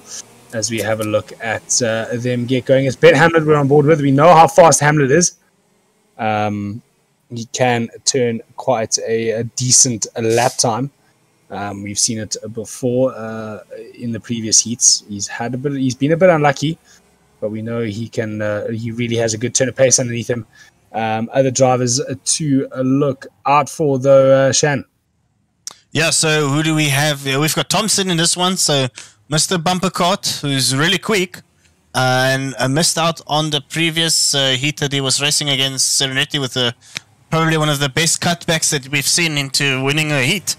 In quite a while. So Thompson's here. We've got Atkins has been pretty unlucky, but we've got Stevens, and Stevens is also one to check out for. He hasn't been really lucky in the heats previously, so but I'm gonna call it. It should be a tight battle between Thompson and Hamlet, in my opinion. Yeah, I'm definitely on the same page as you, but we can't discount the Taddy boy Max Taddy. He's been quite quick as well throughout the heats. Again, very unlucky. The only parallel entry I've seen so far, but we get ready to line up into the tram lines. They go. They get ready for the start of the 6th and final heat race. We wait for them to get going. As they cross the line, the lights will go out. Kart 37, Ben Hamlet controlling the pace there. He's on the gas and he's away. Great start from Hamlet. He cuts across a Kart 26 there of Lucas Thompson, and he gets a massive hole shot. No. Contact between Thompson and into the front of the field, half the field getting involved in that accident. I think all of it, actually. It was only Hamlet that got out of it. Allowed Hamlet a massive lead in the start of the final heat. Big winner there. Kart 10, Bryce Stevens up into second. But contact again between himself, and that is the late entry of Jake Drew. So Jake Drew up into third. He's barely even seen the circuit. He only got onto it about half an hour ago. So he's promoted himself up into third place, chasing down that of part number 10, Bryce Stevens. So Drew, as you called it, Shan, turning a great turn of pace. Kart 22 showing a thumbs up there to 23. That is Sam Bailey and Tyler Harris. Sam Bailey, though, too busy showing a thumbs up, turns in too late and ends up on the grass. So unfortunately, Sam Bailey dropping well down the order there, only losing one place because of how spread up this field is after that turn 1 incident into turn 3. Shan, you called it. It did happen eventually in the final heat, but it's Jake Drew trying to get himself to terms with the circuit. He hasn't a lot of time to do setup, so probably just running the standard setup, which I don't think is going to do well on the circuit. Big contact between Kart 18 and Kart 13 there. So Kelly Atkins getting involved in the battle, but that's allowed Kart 26. Thompson, the driver we thought would be battling with Hamlet for the lead, down the inside into turn 1. Is he going to make it stick? Yes, he is. Jake Drew just giving him a little bit of a wide berth. It'd be better for Jake to get on the back and follow and learn where he's losing time as opposed to trying to fight for no reason. He's got a lot to learn and not very many laps to do it in, because the final is coming up shortly. Kelly Atkins, contact between himself and Thompson. Thompson making contact with a lot of karts tonight. Atkins has really been unlucky. He's always been taken out by somebody and losing out on everything in all the heats that he's been part of, and even being kicked out of the previous one because he was in the wrong service. So he's been unlucky the whole evening. Yeah, well, that's what you get for not submitting your skins, but Thompson all the way back up into third place. I think it is already Jake Drew into fourth, and Bryce Stevens, you thought he had it easy in second, but Thompson going to prove him wrong. They're late on the brakes of Thompson. I haven't seen anybody tonight break as late as Thompson, so definitely the last of the late breakers, and he catches up so much time on the brakes pretty much everywhere, and he manages to hold the mid-corner speed as well. So it's not like he's braking late and losing on the exit. He's braking late and still gaining on the carts in front. So we see him right on the back of Bryce Stevens. A man on the mention is Thompson. He was unceremoniously sent off the circuit in the first lap. Came back across the circuit and took out basically half the field. And now trying to make his way back up into the podium positions. A good second place here will give him a good start for the pre-final coming up next. As we head into turn one, over the curb he rides. He's all over the back of Bryce. Is he going to stick it on the inside here into the hairpin? He did think about it though. Changes his mind. Contact again. So running into the back of drivers seems to be something Thompson does quite often, and maybe a symptom of that very late braking he does. So assuming the driver in front is going to brake as late as him seems to be the incorrect assumption, Thompson. So rather stick it up the inside than run into the back of someone. I've always had the saying, if you're close enough to hit them, you're close enough to pass them. He was the first guy to ask about no-scan penalties, and if we had those in the sim, I think he would have been right on top of the list of getting 5 seconds or a couple grid slots added to his timing at the end of the race, because he's been bumping a lot of people. Most certainly. And again. Oh, he's off. Stevens is off. Oh, that's the end of his race. That's got to be... Look, he's self-penalized by slowing down and letting Atkins pass. But that is just seems to be the modus operandi of Thompson, just running way too close to other drivers, forgetting he's in the virtual world and not in the real world. So virtually you can't run that close on another driver without making contact because of the differences in connections on the different computers, etc. I think there's an actual contact again between himself and Luke Drew, then contact between Luke Drew and Kart 23, that's Tyler Harris. So the guy's looking very untidy here. Definitely not what we were expecting out of a KRP World Championship, but a lot of the contact actually being caused by Thompson. Kart 34 though, that's Max Tad. Hoping to see him further up the order, but unfortunately not. He's down a lap, and we've lost Bryce Stevens as well. But a man we haven't spoken about a lot because he's been so far out in front is the apparent veteran, as I've been told by Shan, making a comeback, and a comeback he's making while out in the lead. A lot of curb taken there. How that wasn't track violation, I don't know. But it is Hamlet while out in the lead here and going to take himself a victory in heat number 6. There are still, I think, 3 laps to go. But I pretty much, this one's in the bag, done and dusted. If he doesn't make any mistakes, he will walk. As I say it, though, he does make a small mistake, but the gap is more than big enough.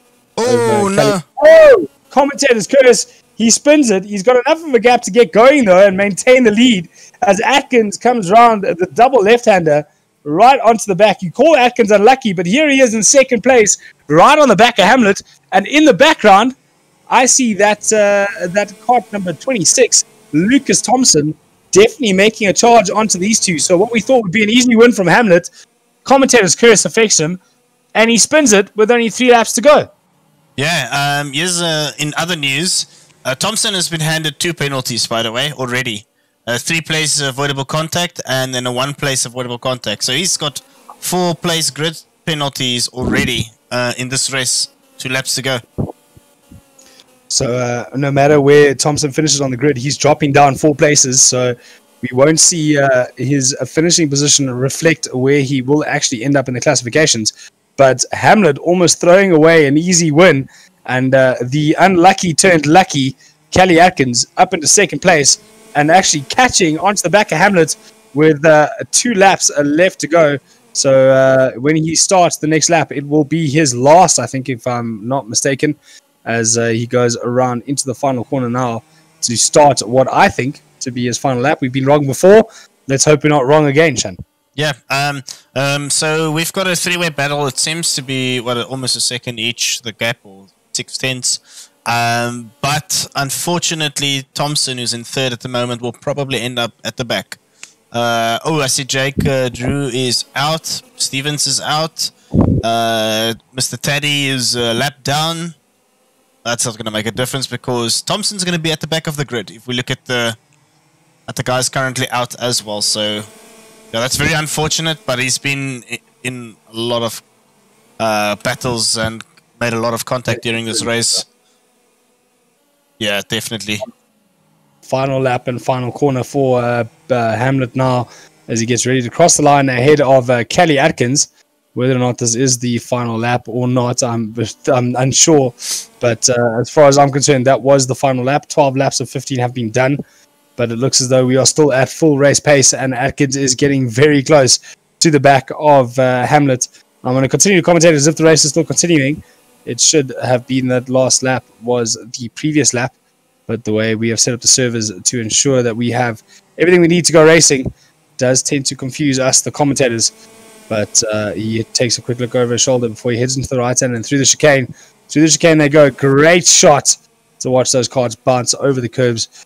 It doesn't look too spectacular because of the lag or the difference between the cart and the server.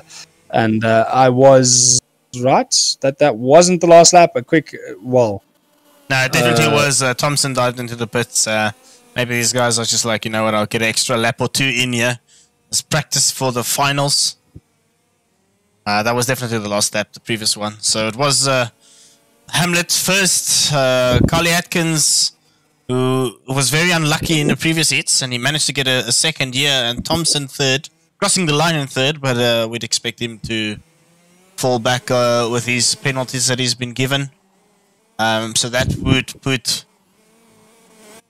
Bailey, Sam Bailey, up into third. That seems to be the case.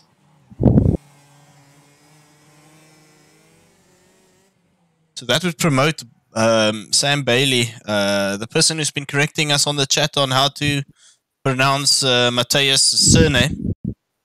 That would give him a third place. So that's consistency. Keep it on the track and let other people to get penalties and get yourself a podium. So yeah, consistency wins races. Yeah, not the cleanest race that I've seen in 2020, but it's I've seen worse. Believe it or not, I have seen worse. Yeah, we did do a OKJ series in South Africa, and we did see some rather questionable driving throughout that. But we're heading now into the final. We're just going to wait for them to obviously set up the grids from the heat races. So a points tally will be taken from each of your heats. How it was previously done at karting world champs was a win gets you 0 points, a second gets you 1. So the one with the least amount of points will be on pole. It could have been done the other way around, that a win gets you a certain number of points and a second gets you slightly less. So the highest number of points will put you on pole. However they're working it out, though, is what will give us our grid slots for the final. No pre-final here. Straight into the final we go. I don't think there will be a last chance, because last chance would have been from 22nd to last from after heats in server 1, and then the top 3 would move into the final. I don't see there being a last chance, as I don't think we've got 21 drivers on the grid for the final. So more than likely we will go straight into the final.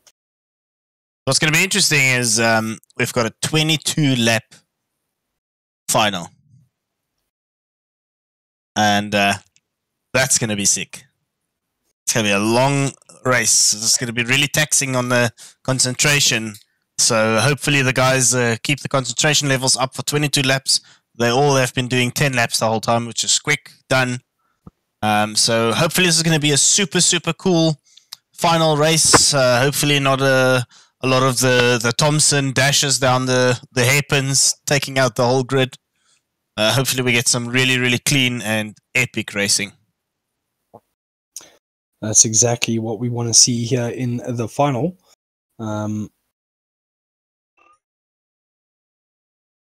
Sorry, I once again got distracted by my headset not working. There we go. So they already put down the one server. So that means we're going on to server A for the final. Guys, while we load up into the server, just give me a minute. I need to take a quick break, maybe get some water. So I'll be right back. So Shan getting himself some water there. We're just waiting for the classification after heats to come through. They will then know what the starting order is for the final. The winner of this final will be crowned the KRP World Champion, the first KRP World Championship held by SKM. And we're just simply waiting to see what the results from the heats will be and where they will start on the grid for the final.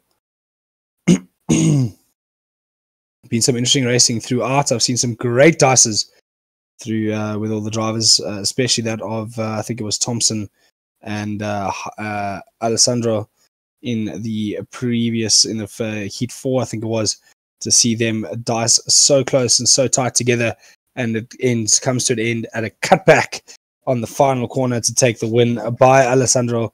He's definitely a favorite going into this final, is Alessandro. He's been a front runner in every heat. I think he's won every heat he's been in. So definitely proving a little bit of dominance here. And at La Conca here in Italy, a circuit that we have seen very many a World Championship decided. So a circuit that is well known for great close racing as well. As I hear Shan rejoining us on the mic. And onto on-track racing, we go straight away. 9 drivers in the server. We're expecting, I think, 18 in total. And while we still wait for the starting order for the final. Yes, it seems like somebody's posting a 21 lap final. It's saying 22 laps in the sheet, but anyways, doesn't matter. Hopefully it is okay. It will be 22 laps on the stream on the sheet, but they do that formation lap. So yeah, it is a 21 lap. So Dylan Denasi changed Denas. I don't know. I was saying Haasi like he's Afrikaans. Dylan Denas changing his livery to a different livery now for the final, as he rides past a stray nose cone in the middle of the main straight. And it's interesting to see a change of livery for a final. Yeah, so he's got the MDR. That's the Mike Dotti Racing, if I'm not mistaken. So interesting. Very interesting to change your livery. Maybe he knew he was going to be in the finals. So he's like, yeah, I've got a heat livery, and then I've got one for the finals. Much like the guys, Formula 1 drivers that change their helmet every damn race. It's just to confuse us. Yeah. It's probably because we keep mispronouncing his surname, so he's decided to confuse us for the final. So what happened to the good old days where people are known by their helmets? In Formula 1 nowadays, every race you watch, it's like, oh, that's not the same guy. It's pretty interesting. I'm assuming they do it they sell it all for charity, probably. I'm going to assume that's what they mostly do. Yeah, it's rather correct. I mean, they do tend to do it for a charity case or for a specific cause or to promote new sponsors or just a circuit in general. So a lot of drivers do a special helmet for Monaco. Yeah. The one thing I've enjoyed watching is Lando Norris on his Twitch streams, and while he's designing his helmets, it's been pretty cool to watch that unfold on his Twitch streams, and his chat really has a lot of input in how he designs his helmet. So that's also very cool. A nice way to interact with your followers via Twitch and help you create a helmet for your next race. Yeah, that is very, very cool to see interesting designs come out. I mean, I've even seen a Grosjean, his recent helmet actually designed by his kids, which is quite cool. So they've got actual little hand drawings on the helmet by his own children, which is very, very cool. Going away from helmet designs, the classification after the heats has been posted in Discord. So they went with if you end up first, you score 0 points. So it's the lowest score is pole position. So just the FYI for everybody. We've got... So I've just been sent a message. Are we going to have a small delay to let them practice for a bit before the final goes? Okay, that's no worries. Because there's no LCQ, so they got a little bit of time back.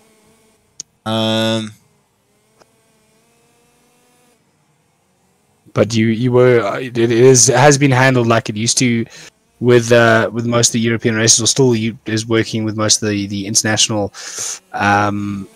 FIMCIK events. 0 for a win, a 1 for a second, 2 for a third, and so on and so forth. And that gives Alessandro Serenetti a pole position. Obviously, he has only zeros to his name.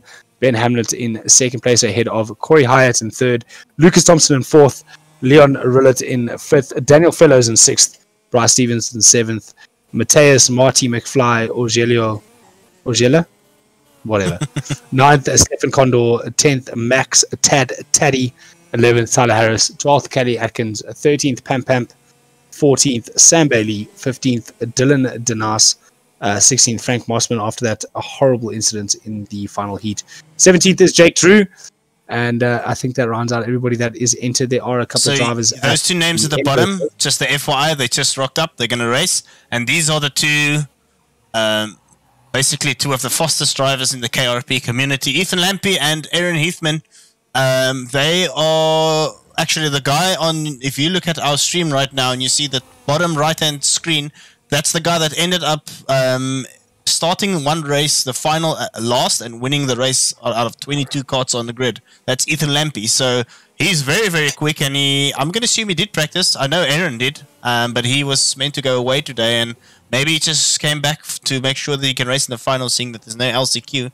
They're adding them into the grid. They're going to give them an extra couple minutes to practice, just to get into the groove, and they'll probably start, well, they're definitely starting at the back of the grid, so that's going to be really interesting to follow their progress down the grid, because they are really, really super, super fast.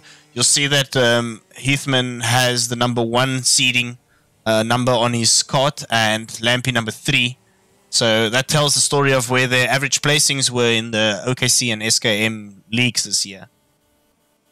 What are these drivers doing on the main straight? Apparently, they are testing out heating your tires in donut format. No idea. Clearly not aware that we have a stream running at the moment, as we see Thompson. They're just all pulling over to the left-hand side of the grid, maybe to do a little bit of a display for us as we look at Hyatt just parking off there. Heading backwards down the circuit. They're doing a park off for a screenshot. That's what they're doing for the final. Oh, these guys. These guys. I'm assuming they're doing that. That is exactly what it looks like. So doing a little bit of a demonstration park off screenshot vibe for all of us. They can kick Atkins though, because he's just the Stig. So he doesn't have to be parked. Oh, there's also 22, which is Sam Bailey with no skin. At least Bailey has always been racing with no skin in all the leagues.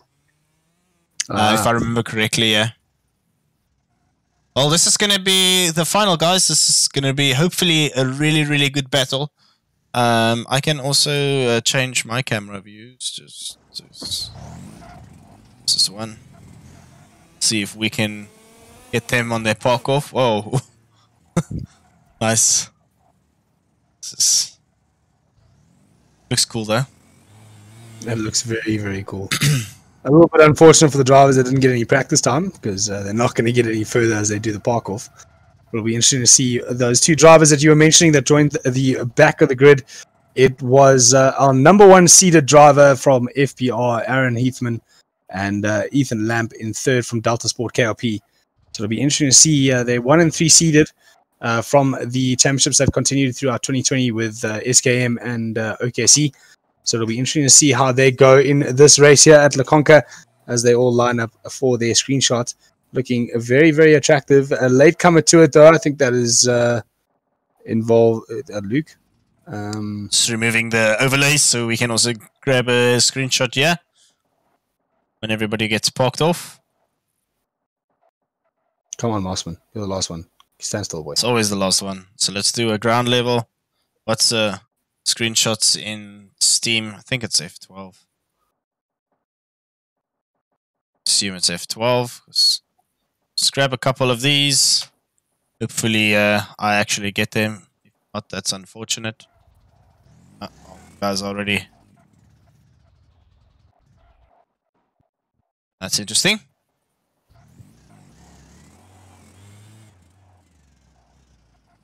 Looks really good, eh? absolutely fantastic. Super cool to see this even in the virtual world. These guys think of everything.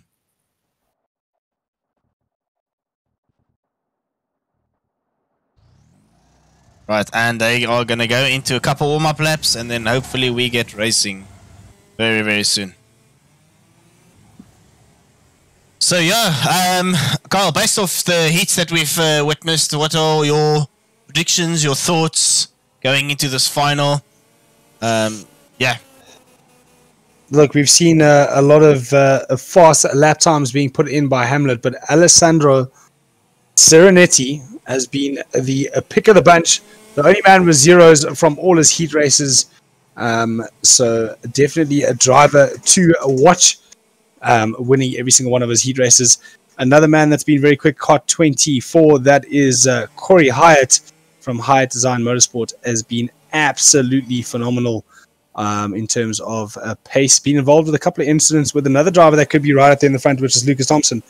But looking at the racecraft shown between Thompson and Serenetti, Serenetti is definitely going to take my pick for the possible top honors, but it could be either Corey Hyatt or Lucas Thompson who could steal it from either of them going into this race. But the two wild cards that we haven't considered because we haven't seen them on circuit is Aaron Heathman and Ethan Lamp.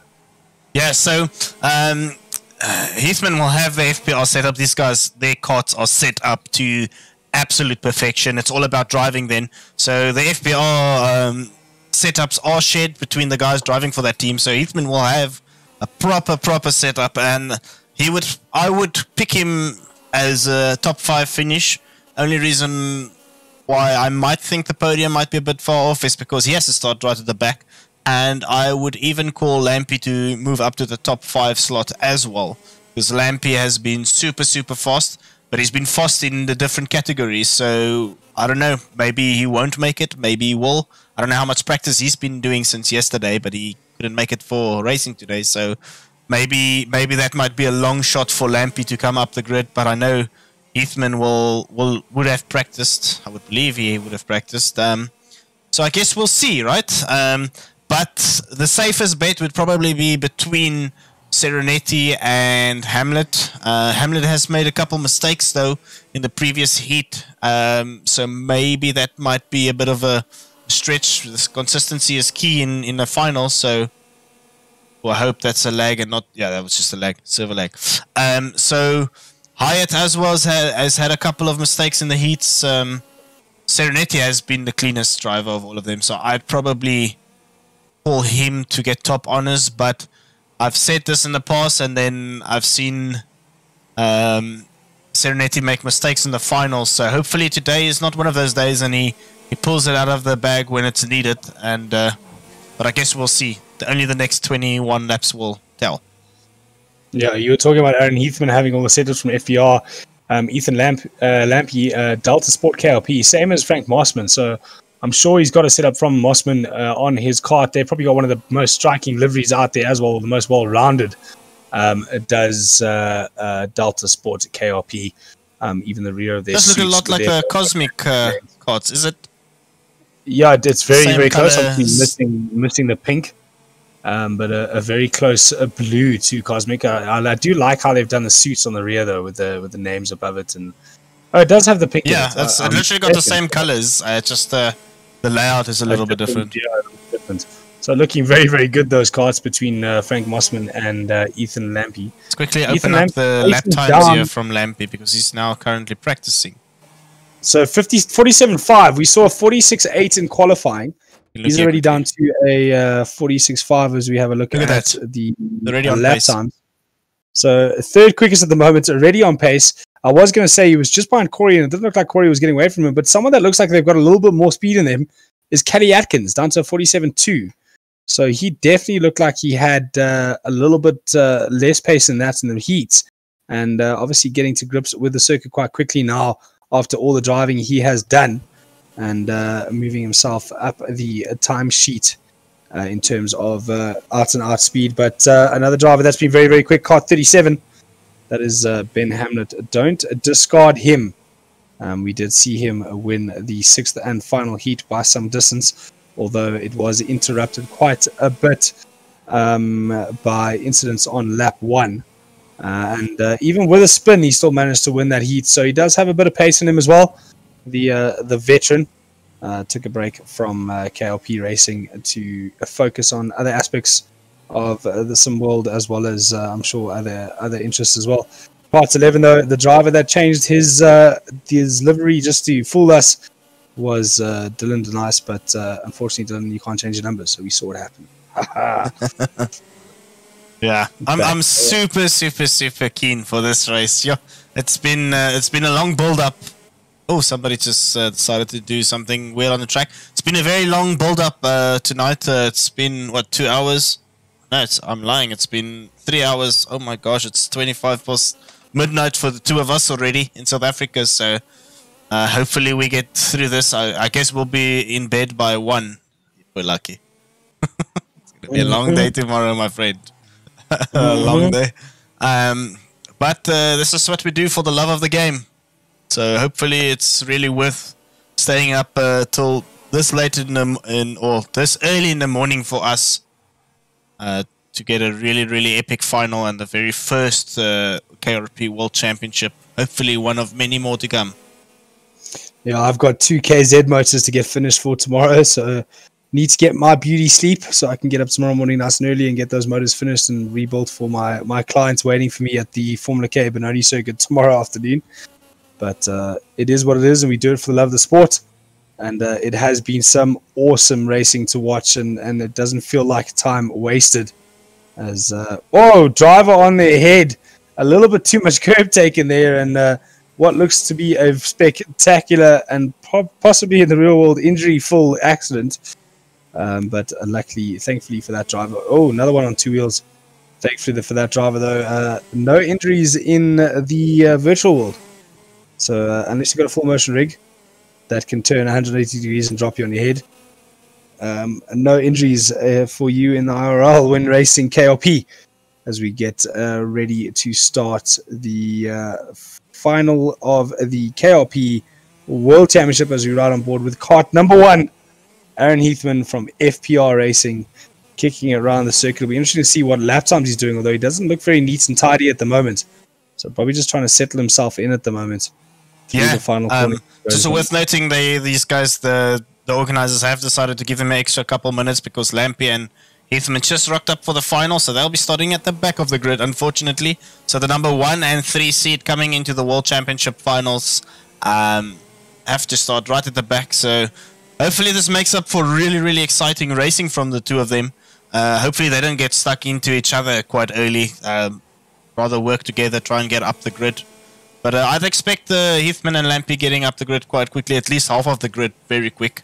Because these two guys are aliens in the karting world. I see we've got some nice chat coming along now. Some great support for Mr. Hamlet. So yeah, shout out to Ben. He's got some supporters watching him, probably his family. Wife and kids. Ooh. Oma and Opa. That's grandma and granddad. Could it not just be like actual supporters? No? Okay. So Ben Hamlet getting a little bit of love there on Twitch. Guys, if you want to get in touch with us, tell us we're doing a great job. We're amazing, and we should be on every single stream of KLP. Just get on the chat there and let us know what you think of us. Has been shared already on quite a few karting groups on Facebook. I did see it earlier. Karting Armchair Experts, it was on there. So Sampo, cute little baby Ben. How cute. When they're racing, we're just waiting on them to get a couple laps of practice in. We've got 2 guys that joined very late, so the organizers gave them a couple extra minutes. We'll probably go racing within the next 5 minutes or so. Hopefully the delay is not too long. Jeez, my brain broke there. See, that 12. That 12 is starting to come into effect here. It's definitely been a difficult evening. The crazy part is if I have to go to bed now, if this final is going to be so epic, I'm not going to fall asleep. So it's going to take me another half an hour to an hour for my brain to shut down, which is a big problem. Yep. Well, I'm logging onto KRP straight after this to see what times I could get down to. Oh, Jesus. Good luck. So, yeah. We have to wait for Ben to charge up to full power. Big pacer incoming. That's from Samfo7 on Twitch. Guys, if you want to get involved and start chatting, please throw the comments in there. We do love to see them.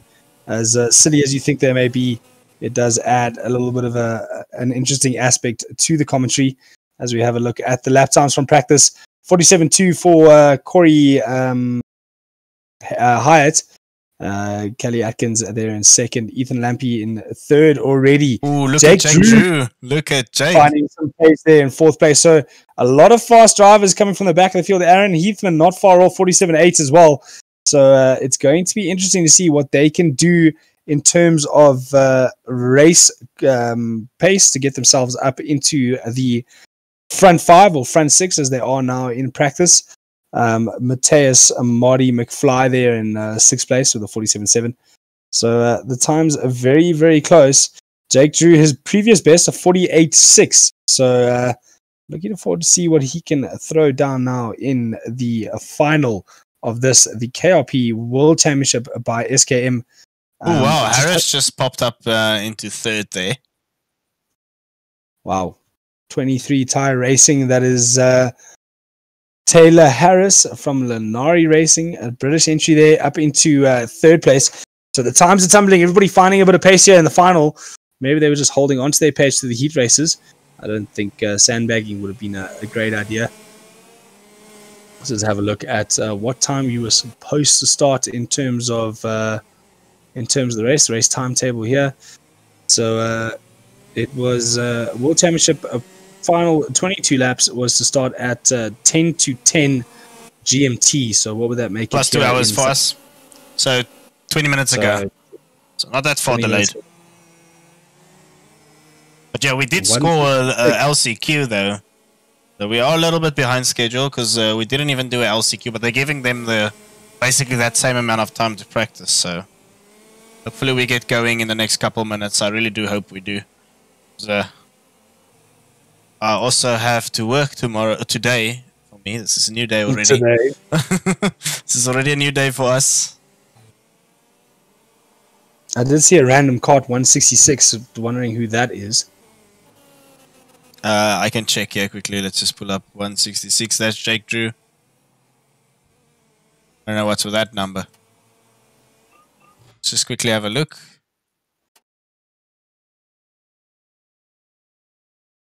These times are tumbling now.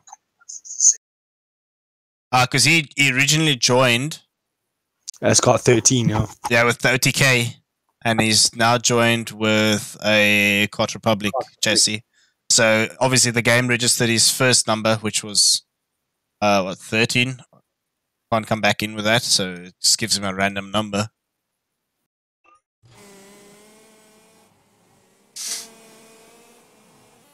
Oh, come on, guys. Let's go racing. We're super keen for this. We want to see this happening. Yeah, we've been pulling this up for almost 3 hours now, so the anticipation is killing me. The last thing you want to do is... I remember as a kid seeing that I'm a heavy gamer. I used to play Dota a lot, and I used to stay up for the internationals, which is the World Championships. And then that was in the American time, so a lot of the times the final only started like 4 o'clock in the morning, so I watch all the games, and then I'm so keen to watch the final, and I pass out. So hopefully this isn't what's going to happen right now. Are you? Yeah, all you hear in the commentary boxes. Yeah, I just blink my eyes, all of a sudden 5 laps has gone past. We do not want that to happen. No, not at all. So let's go racing, guys. It's 10 in the UK at the moment, and probably some time in the afternoon in the US. So let's get this underway. Let's get some racing done. Yeah, we really want to get going. I see Mossman just said his game crashed, so they're probably going to just wait for him to load back in. And hopefully we get going. And while we sit here, guys, just a shout out to SKM, that's a SIM card modders, for hosting this event. Corey Hyatt for designing this track from Hyatt Designs. And then from shout out to Ian, who is part of SKM, for getting the mods going.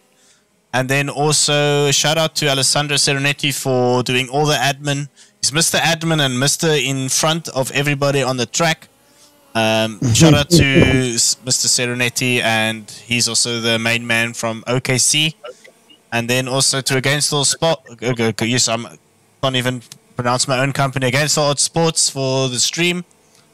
See, this is when we know it's time to log off, guys. I can't even get through my own business name. And then to Kyle for joining me tonight on commentary.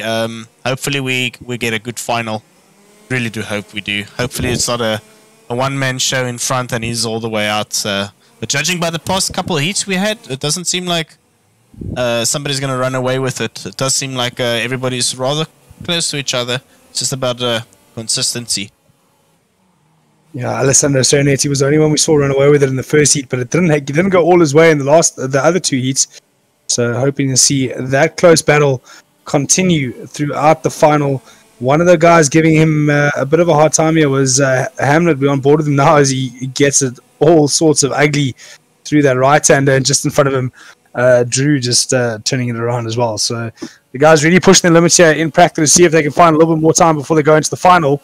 How much more time they're going to get this practice remains to be seen. We very much want to get this going and into the race as we have a look at what the times are at the moment. 47.2 for Corey Hamlet. Kelly, is it Corey Hamlet? No, it's not. It's Corey Hyatt, man. Dude, Hyatt. Too tight. Kelly Atkins in second place. Tire Racing, car number 23. That's Tyler Harris. In third, fourth, Aaron Heathman. And fifth, Ethan Lampy. So, as you said, they were going to find the pace, and they found the pace for sure. Ben Hamlet, not Corey Hamlet, Ben Hamlet in sixth place with Pamp in seventh. So Pamp also finding some time, and Jake Drew down in eighth. But I say down in eighth, it's only 0.3 separating the top 8 at the moment. So we are in for a very, very good final. Serenetti not setting any lap times, so obviously busy with the admin side of things. Yeah, if we look at the top, what is that? 14 are split by less than 8/10. That's super, super close to each other. This is going to be very interesting. And we can add, I can't remember if Bailey was not too slow. Serenetti you can add in there, so you can say top 15. Rullet as well, and Thompson, who didn't even post laps.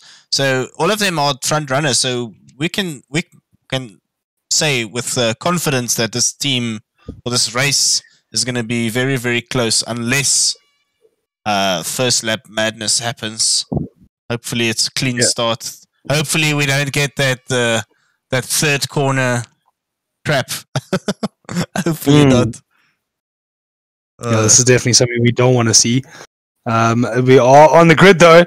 So after 3 hours of talking, it's now down to doing the business here at the the KRP World Championship by SKM, supported by OKC and AgainstAllOdds.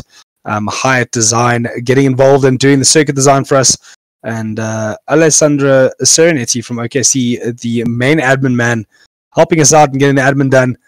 But the karts are looking gorgeous, looking very Euro at the moment. It looks like we are looking at the grid of an actual World Championship. 19 karts on the grid for this race, and some very, very fast times and some times that are very, very close together.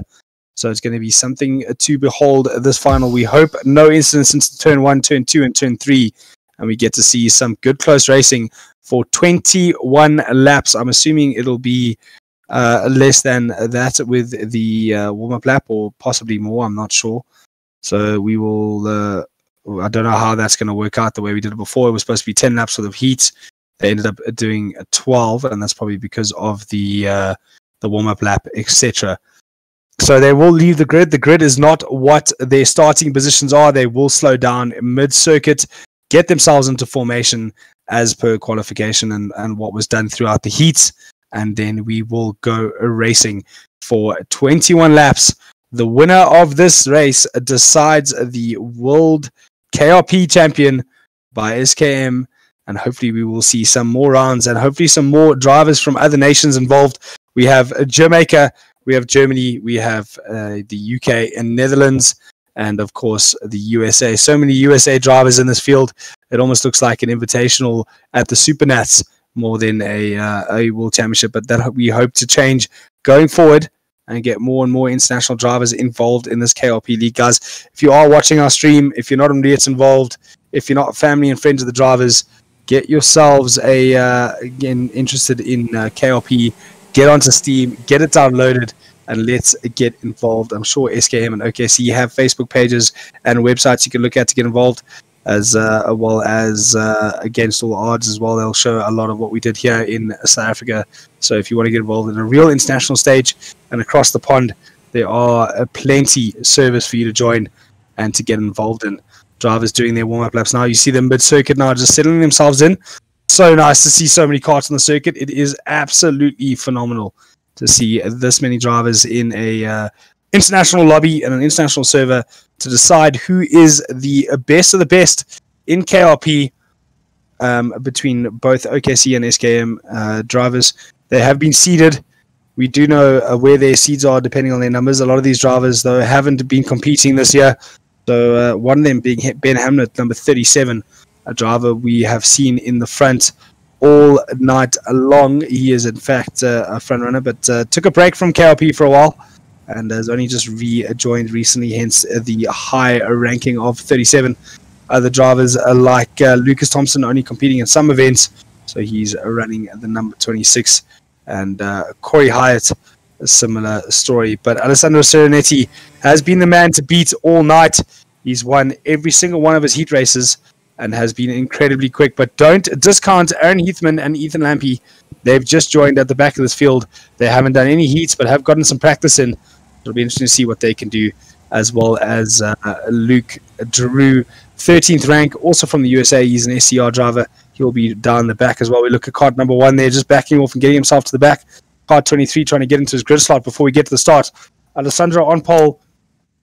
We've seen him get the whole shot more than once this tonight. Is he able to do it again? He's fluffing that throttle once again. It's the only driver I've noticed doing that, as we look at Ben as well, getting the brake there on the gas. Oh, contact. That's kart number 3 standing still on the grid as they head into turn 1. Kart 3, that is Ethan Lampy, not even getting into the start of this event. So unfortunately, we won't see him coming from the back to take from underdog a win. But it is Alessandro Serenetti currently leading. He is just leading out ahead of Ben Hamlet. Just behind him is Corey Hyatt.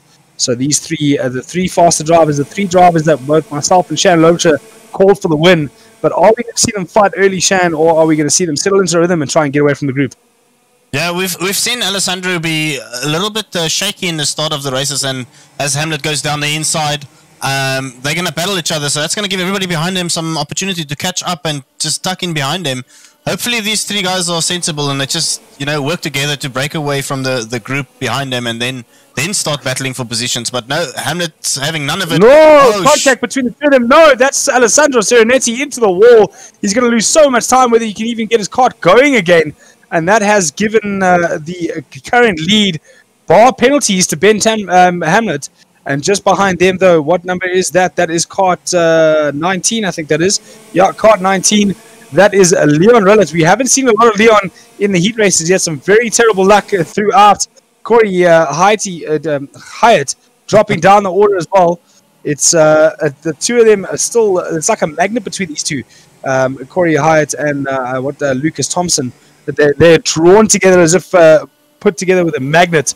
As we look at number 12, he is the teammate of Ethan Lampy. Unfortunately, Ethan Lampy unable to take the start. Something happened. Aaron Heathman in the kart number 1. Where is he up to? 9th. So Aaron Heathman already up into 9th on only a lap, I think, 3 of 21. He runs wide. Oh no, that was kart 11. That's Dylan Denise that runs wide. Kart 23. That's Tyler Harris. And there is Serenetti trying to move his way back up through the field. He's down in 11th. He was race leader, but that contact dropped him well down the order. So his only hope now is that the front 3 start fighting, and it can bring him back into the contention for the World Championship. Definitely a driver we thought was going to win it, but he's trying to move himself back up. Lampy busy getting himself back onto pace, but he had a shocking start. He was almost left stranded as we look at Kart 34. That is Max Tad well down the order. We didn't expect to see him there. Kart 166 is actually Kart 13. That's Jake Drew, just ahead of Bryce Stevens. Bryce Stevens also having a terrible run of things. And Kelly Atkins, his bad luck continues. He had one good luck heat, and now it just seems like the bad luck will be continuing. Look at the big gap between 1 and 2 and the rest of the field. It's crazy. That's a breakaway. It doesn't seem like, unless something crazy happens, this will just be a battle of whoever gets top honors. Interesting to see. Corey Hyatt not in the picture. What happened to him? He seems to have been dropped well down the order. I can't even see where he is on my something really big, because look where Serenetti is. Serenetti's all the way up into 4th place, so something massive has happened. We see Samfo putting there, love some good clean racing, obviously in common to us, saying Ben Hamlin. Oh, contact again. That's Corey Hyatt, and more contact. So there is contact aplenty in this final. Drivers moving and shaking to find as much space as possible, and that looks like kart number 3. That's Lampy moving himself up the order. So something big must have definitely happened, because Lampy is right up the order now as kart 22. That is Sam Bailey. Heathman and lost out as well. Kart 1, that is Aaron Ether. So he's lost out plenty as well. He was up to 9th. He's now down in 13th. So something big must have gone wrong with all these drivers. Kart 14, that is a driver we've seen in the front quite often. That is Marty McFly Mateus. But the two teammates, Ethan Lampy and kart number 12, that's Frank Mossman, running together. He's going down the inside, almost taking his teammate out there. Another driver off in front of him. Luckily, Fellows. not taking anybody else out. Was that Fellows? Could have been. Number 14. No, it was Mateus. It's crazy at the moment. Marty McFly to Mateus. Corey Hyatt down into 6th now. And that is Dylan Denise in Denise in 5th place at the moment. And Ben Hamlet down into 3rd place. So whatever happened, Ben Hamlet must have made a massive mistake to drop himself down into 3rd place. And we've got the two KRs, the Kart Republics of Leon. Two German drivers. Leon. Two German drivers, 1-2 now. So it is crazy. Their names are hefty. There's so much going on. I can't even keep up with all the names. 1 and 2. So Leon Rillet and Thompson 1 and 2 at the moment. So Leon, who's had an absolute terrible showing this evening, is now currently leading the final. Quite a few laps left to run in this race. Alessandro Serenetti, we know he's fast. So whether or not he can get back onto the group here remains to be seen. But it's still down in 4th place at the moment, chasing down Ben Hamlet. So these four are well out in the lead ahead of the rest of the group. But we've seen a lot of mistakes made with a lot of these drivers. So it'll be interesting to see what's going on throughout this race. Just being asked now on the group, what happened to Atkins? We unfortunately didn't see a large group of cars. He's got a penalty, avoidable contact +1. Oh, yeah, 1 place penalty. So he's been in contact with somebody and he got a penalty for it. So maybe that's what we saw happen to that group of drivers that he was involved with. Corey Hyatt now starting to move himself up into 5th ahead of number 6. That's Ethan. Yeah, Ethan Lampy into 6th place. So from the back of the grid, Ethan Lampy up into 6th, 9.1 seconds off the lead though. So a lot of work for him to do to get into the mix for the championship win. But he is definitely closing that gap to Corey. It's down to 8.7 to the lead. So he definitely has the pace. Whether or not he can maintain that pace throughout the race to catch the group of leaders in front of him, trying to keep up with him though, is his teammate Mossman. And falling a little bit short at the moment. As we have a look back to who is this we are currently looking at now. We're just going through the field to see what's happening on the dices. And kart number 1 there, that is Heathman, moving his way up through the field again. He's still down in 13th though, so it'll be interesting to see how far he can get up the lead. He's a good 20 seconds off the lead of this race, so I don't see him getting onto the front group, but this is motorsport. Anything can happen as we watch these karts bouncing and shaking over the curves. So there's a battle for the last podium spot at the moment. It seems like this is brewing. So maybe we follow this for a while, because this is for top honors, you know, so it's a little bit better than watching what's happening at the back. Everybody taking each other out. Yeah, it seems like a lot of contact happening throughout the field in this final. And it is Alessandro Serenetti. He was moved off the circuit by Ben Hamlet, be it 50-50 or a little bit of a lunge. I didn't quite get to see the entire move, so I won't pass my opinion on it. But he is all over the back of Hamlet again now. So the two of them coming to blows in the opening laps are back at it with each other again. They don't need to fight, though. It's 3.1 to the lead. So if Alessandro is quicker, it would be best for Ben to let him go. Don't fight him if he does pass, make a move on you. Rather than fight him, let him go. He's down the outside now. He's going to try to go a long way around the double left after the mistake from Ben. So Ben hanging on to his position. He's the last podium position. So he's clearly given up the fight to get back onto the front at the moment. And will be fighting Alessandro, though, for that final podium position. Alessandro all over the back of him at the moment. So Alessandro definitely with the pace and possibly with the pace to catch the front. The two of them have caught the front, though. It's down to 2.6, the gap to the lead. And just on 1.9 to second place. Down the inside goes Alessandro. A good, clean move from him. Ben Harrison just behind him. Alessandro saying, come, let's go and get the leaders. You can see him pointing forward there. Pushing down the straight is Ben Hamlet. Through turn 1 they go. Hamlet not trying to make a move just yet into the turn 3 hairpin. And the front two are right on top of each other now. It's Leo and Luke. Leo. Rollet and Thompson. Rollet and Thompson right on each other at the moment. The two teammates, first and second, whether there are team orders between the two of them. Oh, he lost a lot of grip there. Either he lost a lot of grip or he moved over for the teammates. You did see him in the grass, but that has allowed Thompson through to the front as Alessandro showing a hand there, either in disgust to that move you just saw or just telling Hamlet, give me a push, let's go on to these two. We can make it into the top order here if we just work together. And they seem to be working together very, very well. They've brought the gap down to 2.2 now to the leaders. 1.8 is the gap between first and second. Small mistake there from Alessandro, just pushing a little bit too hard. We've still got a good 8 laps to go in this race. So it ain't all over yet. There's a lot still to be done as Alessandro wakes his way through the left-right flick here. Double apex right-hander through a flat-out right into the chicane now. See the two of them just flick it in over the curbs. Curb 1, curb 2, nice and clean from both of them. So they are working very, very well together. The gap was down to 2.2. Let's see what it is now as they cross the start-finish line. It's Thompson in the lead ahead of Leon. And just behind them is obviously this battle 2.1 now. So they've only managed to gain 0.2 on Thompson. So Thompson getting ahead has definitely been the right move for that team. And he's definitely starting to keep that gap maintained with, I think, 7 laps to run in this race. Just going to quickly sift through the grid at the moment just to see what's happening. Hopefully we don't miss something important. So we've got, did I see that right? That's Hyatt. They're still running a lone race in 5th with Lampy down in 6th.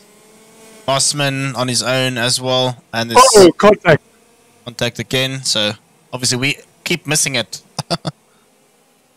Yeah, Hamlet fell off the pace. Serenetti is on his own. Let's go back to the front. So Serenetti while on his own there. So Hamlet obviously making a mistake. So Serenetti up into 3rd now. He's had to fight his way back up the order after contact with himself and Hamlet.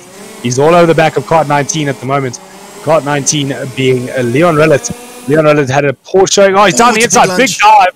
Big contact between the two of them. It was side to side. So whether or not the stewards will be looking at that, I doubt it. It was a big lunge, but it did definitely look 50-50 to me. Although I am starting to sound slightly biased at the moment to that of Alessandro Serenetti. But a man that has been involved in a lot of incidents at the moment, though, is Thompson.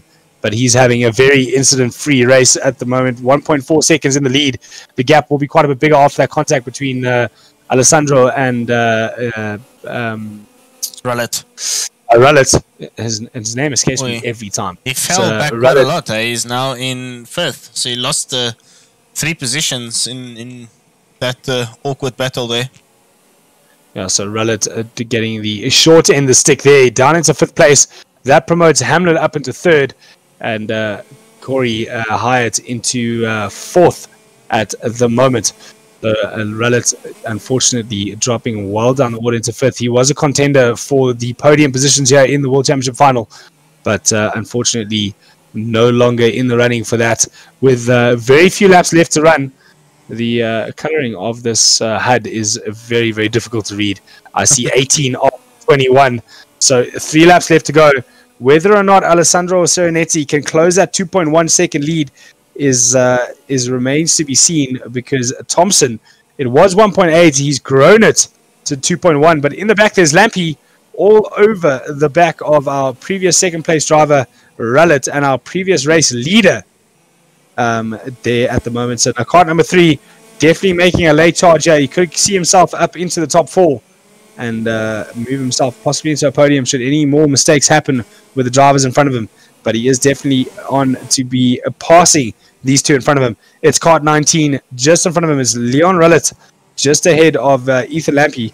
Big mistake there from Rullet through the final corner. Will that give Lampy the drive into turn 1? He's right on the bumper. He's going to slipstream past. They do run into the limiter here at the end, so it does make slipstreaming almost virtually impossible through the right-hand sweep here into the hard hairpin turn 3. Lampy just not close enough yet to make a move. He's definitely got good drive on the exit of the corners, though, in comparison to Rullet. So maybe Rullet just cooking the tires a bit there after his battle with Alessandro Serenetti. Alessandro brought the gap down to 1.9, but it's not going to be enough with only 2 laps left to run in this race. They're on lap 19 of 21. Whether they run to the full 22. They're doing the full 22. Full 22. So, whoa! That was a mistake there from Leon Rullet. So Leon Rullet continuing his poor... Thompson also made a mistake. So Thompson made a mistake, obviously through that chicane as well. That's given Serenetti the lead of this race and promoted Ben Hamlet up to second. So Serenetti with a 1.5 second lead over. Contact! See him. Lampy is riding into the right end. So it's Thompson into the back of Corey. So Corey and Thompson going back at it again, just continuing the contact that they were making in the previous heats. It was always Corey Hyatt and Thompson that were at each other's throats, and it looks like that Thompson has definitely come off second best there from running into the back of Corey Hyatt. Corey Hyatt just banging his helmet there in frustration. Oh man, I'm gonna be a bearer of bad news right now. I see Serenetti got a warning. Oh, that was a typo. Because Serenetti got a warning and Lucas got a 1 spot penalty. It did originally say Hyatt got a 1 spot penalty. But, okay, they corrected that. So the penalty is going towards Lucas Thompson. I panicked there for a while because I didn't do anything wrong there. Almost got a penalty for nothing. Any case, so we're following the leader at the moment. He's got 1 more lap to finish after this, and that should be the championship. Unless something awkward happens. We've seen stuff happens in this race. We've seen a lot of awkward happen. Even reading the chats on Twitch, it seems to be getting a little bit awkward there. Ben, who's Ben, is one of the comments that's been thrown up there. But LA is my hero from Sampo7. He's definitely up there in the front at the moment. Getting the lead back after getting sent off the circuit, whether it be a 50-50 or a racing incident or not. Didn't quite get to see it from the angle we were looking at. But at the moment, he's moved himself back up into the front. And a comment from Megan La36, go on Cornetto. So Ale Cornetto, or Serenetti, as his mom likes to call him, on his final lap, just ahead of Ben Hamlet. The two of them probably going to cross the line. Well, not probably. They're definitely going to cross the line as they head through the final corner now. It is Alessandro Serenetti, the first KRP world champion by SKM. He crossed the line just ahead of Ben Hamlet, Kart number 37, and taking the final podium slot place, man. Is Corey Hyatt. In 4th place, though, Ethan Lampy, Delta Sport KRP, his teammate, crossing the line. In 5th is Mossman, and just behind him, another driver from the back of the field, though, Aaron Heathman. Great drive from him. 8th place will be Daniel Fellows, in Kart number 8, which is actually 8th place. Oh, contact over the final corner there, though. Kart 23, Tyler Harris from Lenori Racing. Great drive there as well. So an incident, I wouldn't say an incident-free race, but an incident-plagued race but it is Alessandro Serenetti taking top honors. Great podium there from Corey, and some great driving from Ethan Lampy, and as well as Aaron Heathman to come from the back of the grid to show a great showing at the end there. Well deserved positions for both of them there. But the man of the hour, Alessandro Serenetti, taking the win, dominated all night tonight. I'm sure it would have been a different story though should that kart number 3 and kart 1, Aaron Heathman and Ethan Lampy were involved. Would have been a great dice between the three of them. And unfortunately though, they had to come from the back of the field, but they did great to do so. The winner, Alessandro Serenetti, doing a little bit of a donut in the pits, as they all do. And kart 23 just showing off for us there as well. Tolko on the back of the suit showing us some stylistic competition, going for drift king. He's going to stay on the track for us there, but anyways. Yeah, so that was very, very interesting. Very unfortunate for Alessandro to be taken out or early in the race, but it spiced up everything, and he somehow managed to find himself all the way back up onto the top slot of the podium, which is very, very, very, very well done. I almost called the correct top 5, by the way, with I called Lampy and Heathman making it in. Lampy made it in. Heathman missed out on 2 slots. So, but so we got Serenetti first. We've got Hamlet in second, correct? And Hyatt in third. So let's just quickly check before. It doesn't seem like there's any penalties popping up here. Hopefully not. So we'll wait a couple minutes and then we'll have the interviews with everybody. Hopefully there's no penalties spoiling the end of the race or the championship fights. But from my side, well done, gents. That was very eventful. Some absolutely spectacular racing and very, very eventful. I have actually started to lose my voice here. It's been an interesting one throughout, but we are going to speak to the top 3 in the commentary booth for where am I going? Top 3 finishes in the final, as well as the top team manager. One would assume the team manager of Serenetti would be the team manager of FPR. Correct. So we've got Serenetti joining us already, a higher tier, and we are waiting on our second place man, which I don't even think he's got Discord.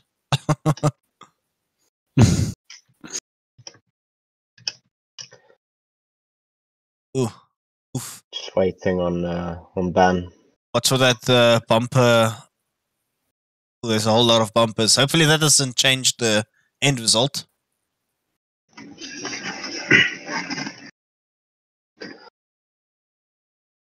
Corey had a bumper. Hang on. Yeah, Ethan was behind me and had one as well. So if anything, it goes to whoever was behind him. Bumper 3 seconds, right? 3 spots. 3 spots? But Yeah. 3. Okay, sorry guys, we're just waiting on the final results, the official results. Frankie. No, he had one. Everybody behind him had penalties, so Yeah, Corey, you're still third, yeah. yeah, Aaron, Leon, Frank, Ethan, they were all behind you. Yeah. So yeah, it should stay the same. So can we go ahead and start, or are we waiting for? Yeah, I don't think Ben will join. So. Ben's here. He's muted. He's just on mute. Oh So, yeah. we can start with third place. Let me just get that going. Kyle, do you want to run with this, or Yes, Mr. Hamlet, can you... are we is going it with Mr. Hyatt? Are we going with Hyatt? Corey Hyatt, third place, bud. How did you... that race seemed rather eventful. But I do want to ask you one question before we talk about the final. Was your interesting battles with Thompson? Is there a bit of a history there that we don't know about, or was that just start in this evening? heat of the moment, he was driving me a little more aggressive than I liked, and it, took it out on him. That wasn't the way I should have done it, but I got my penalty and cleaned everything up for the final. So. Yeah, great final from you. But there was a big move and shake throughout the mid pack there. Did you happen to see any of that, or were you just quietly carrying on your own there? I was looking nothing but forward during that whole final, so I didn't see what was the deal. There seems to have been a very big cock up. they between I think at some point somebody that was like mid pack ended up before everybody else, in front of everybody else. There was I think it was like 5 carts. We missed it. It was just a whole bunch of guys doing something, and when we went to somebody who was supposed to be in 3rd or 4th, they were like 10th, and there was a whole stack of guys. So we missed that, unfortunately. So maybe I'm assuming that happened. Check it on the replay. Yeah, we'll have to check it on the replay. Yeah, but yeah. Corey, just another question for you. You seem to find a little bit more pace there in the final. Did you make some changes on your kart prior to the final race, or did you just set the thing up to run a good 22 laps with no drop off? I was a common thing with my setups, unfortunately, is they don't come in towards the end of the session. So this one was very much a try and survive during the first half and then let it rip in the second half, which I was able to get some more pace out of it, which I was happy about. No major changes though. Yeah, a lot of drivers complaining that for the first 3 laps it's like driving on ice. Is that something you find as well? For sure. Well, a great race. Well done. I'm hoping Mr. Hamlet is with us as well. But Corey, great race from you. I enjoyed commentating on the race, and some great dices throughout as well in the heat. So congratulations to you. Thanks a bunch, you guys. I see Ben Hamlet leaving and coming back. I don't think he's realized that he's got to click the unmute button. It's the microphone button there, Ben. If you can grab it. A lot of people in Twitch excited to hear from you. Oh, he doesn't have permission. Maybe sort that out quickly. Okay. Working on it. Hang on. Al can't always be perfect with all the admin work. There we go. Yeah, okay, should be fine. Hello there, Ben. How are you doing? I'm good, thanks. You? Great, thanks. So Shan was telling me you took a break from KRP for a while. I said it was your government at home that kept you off the PC. Maybe it was work commitments, but it was nice to have you back, and a great way to come back and finish in 2nd place in the final there. Yeah, I did a maximum of 5 minutes of testing, so I was fresh going into it. So nice and fresh going into it, and you found some pace throughout the evening. Yep. The race very busy for you, up and down there. Talk us through it. Yeah, Alessandro decided to swerve me on the brakes, tried to take me out of the race very early on. That put me off my game, and then I spun while in the lead. It was all Alessandro's fault for swerving. Really shook me up. So yeah, after that, just had to fight back through, push with Alessandro for a bit, reluctantly, and luckily got P2 in the end. Yeah, I saw the two of you working quite nicely together there as Alessandro was coming back through the field. So, bit of swerve left and right there from Alessandro on the brakes. I'm assuming that threw you off there. Extremely dirty. Alessandro, you got anything to comment on that? I think he just drove over me, to be honest. So dirty from Ben. So dirty. I never saw it coming. I didn't have time to react. You guys saw that, right? The way you two are going at each other, I don't even know if you're joking or telling the truth. So a little bit of banter between our two drivers here, first and second, but they worked quite well together to beat out the Germans and get in front of the two of them. I mean, I think they may have made most of the mistakes and gifted you guys your first and second. But Ben, kart set up in that very important tonight, or not really? Well, it's mainly about the driver. I just pretty much run baseline setup, so yeah, just change the gear and then off you go. Yeah, it must definitely be down to the driver. I've seen your profile picture. You unfortunately drive a Ricciardo, so you must be a good driver to be in the front, especially with a chassis like that. Exactly. So good job for you, and I think you had a great race. It was some good clean racing most of the time. Yeah, I'd just like to thank all my mechanics and the team, Max Tad, James Saunders, Sam Fowler, the big curly-headed widow, and Megan Lawson. Thank you. Congratulations, bud, and good racing from you there, mate. Thanks, guys. Thanks. Alessandro, man of the hour. You won pretty much every single one of your heats. So dominant performance from you. Must be difficult being admin and taking all the spoils as well. I'm sure there'll be some comments on that in Discord later. Yeah, it was definitely a busy night for me. Keeping track with all the results and sort of monitoring the races and telling people what to do and what not to do, and racing myself as well was certainly not easy, but I'm used to it with all my league stuff, so nothing new for me really. An awesome event, and I just want to ask you a couple of questions about the event itself. Is it something that we're going to see happening, in the future more often? Yeah, we'll be running the World Championships again in August. That'll be after the seasons where OKC and SKM will be running. We'll be starting in March and ending in July, and then with the World Championships in August, and then back again in November, if I'm not wrong. So busy year ahead of us. Well, before we, thanks. After that, now let's talk about this evening's racing. I mean, flag to flag victories in a couple of your heats. You had a little bit of uphill given to you by Thompson, I think it was, in the one heat. A great cutback on the final corner. But it looked like the racing was full of contact. Is that something to do with the online sort of aspect of it? So I can never remember the actual term, but the lag or the differences in servers and connections and that, or was it just a contact-filled race? It's certainly not easy when there's people all around the world trying to connect to one server. It does cause a little bit of lag. I don't think that was the problem today, though. I think people. I can't really comment, to be honest, but I've seen people just not giving each other enough space, maybe treating it too much like real life. Perhaps especially on Kart Racing Pro, you tend to have to give each other more space and more room, and be safer about your moves and stuff. So. Well, definitely something I think a lot of people need to take note of. It was very contact-filled throughout the field. I'm not pointing any fingers or picking anybody out, but it was definitely a contact-filled race, but a lot of good, clean racing as well.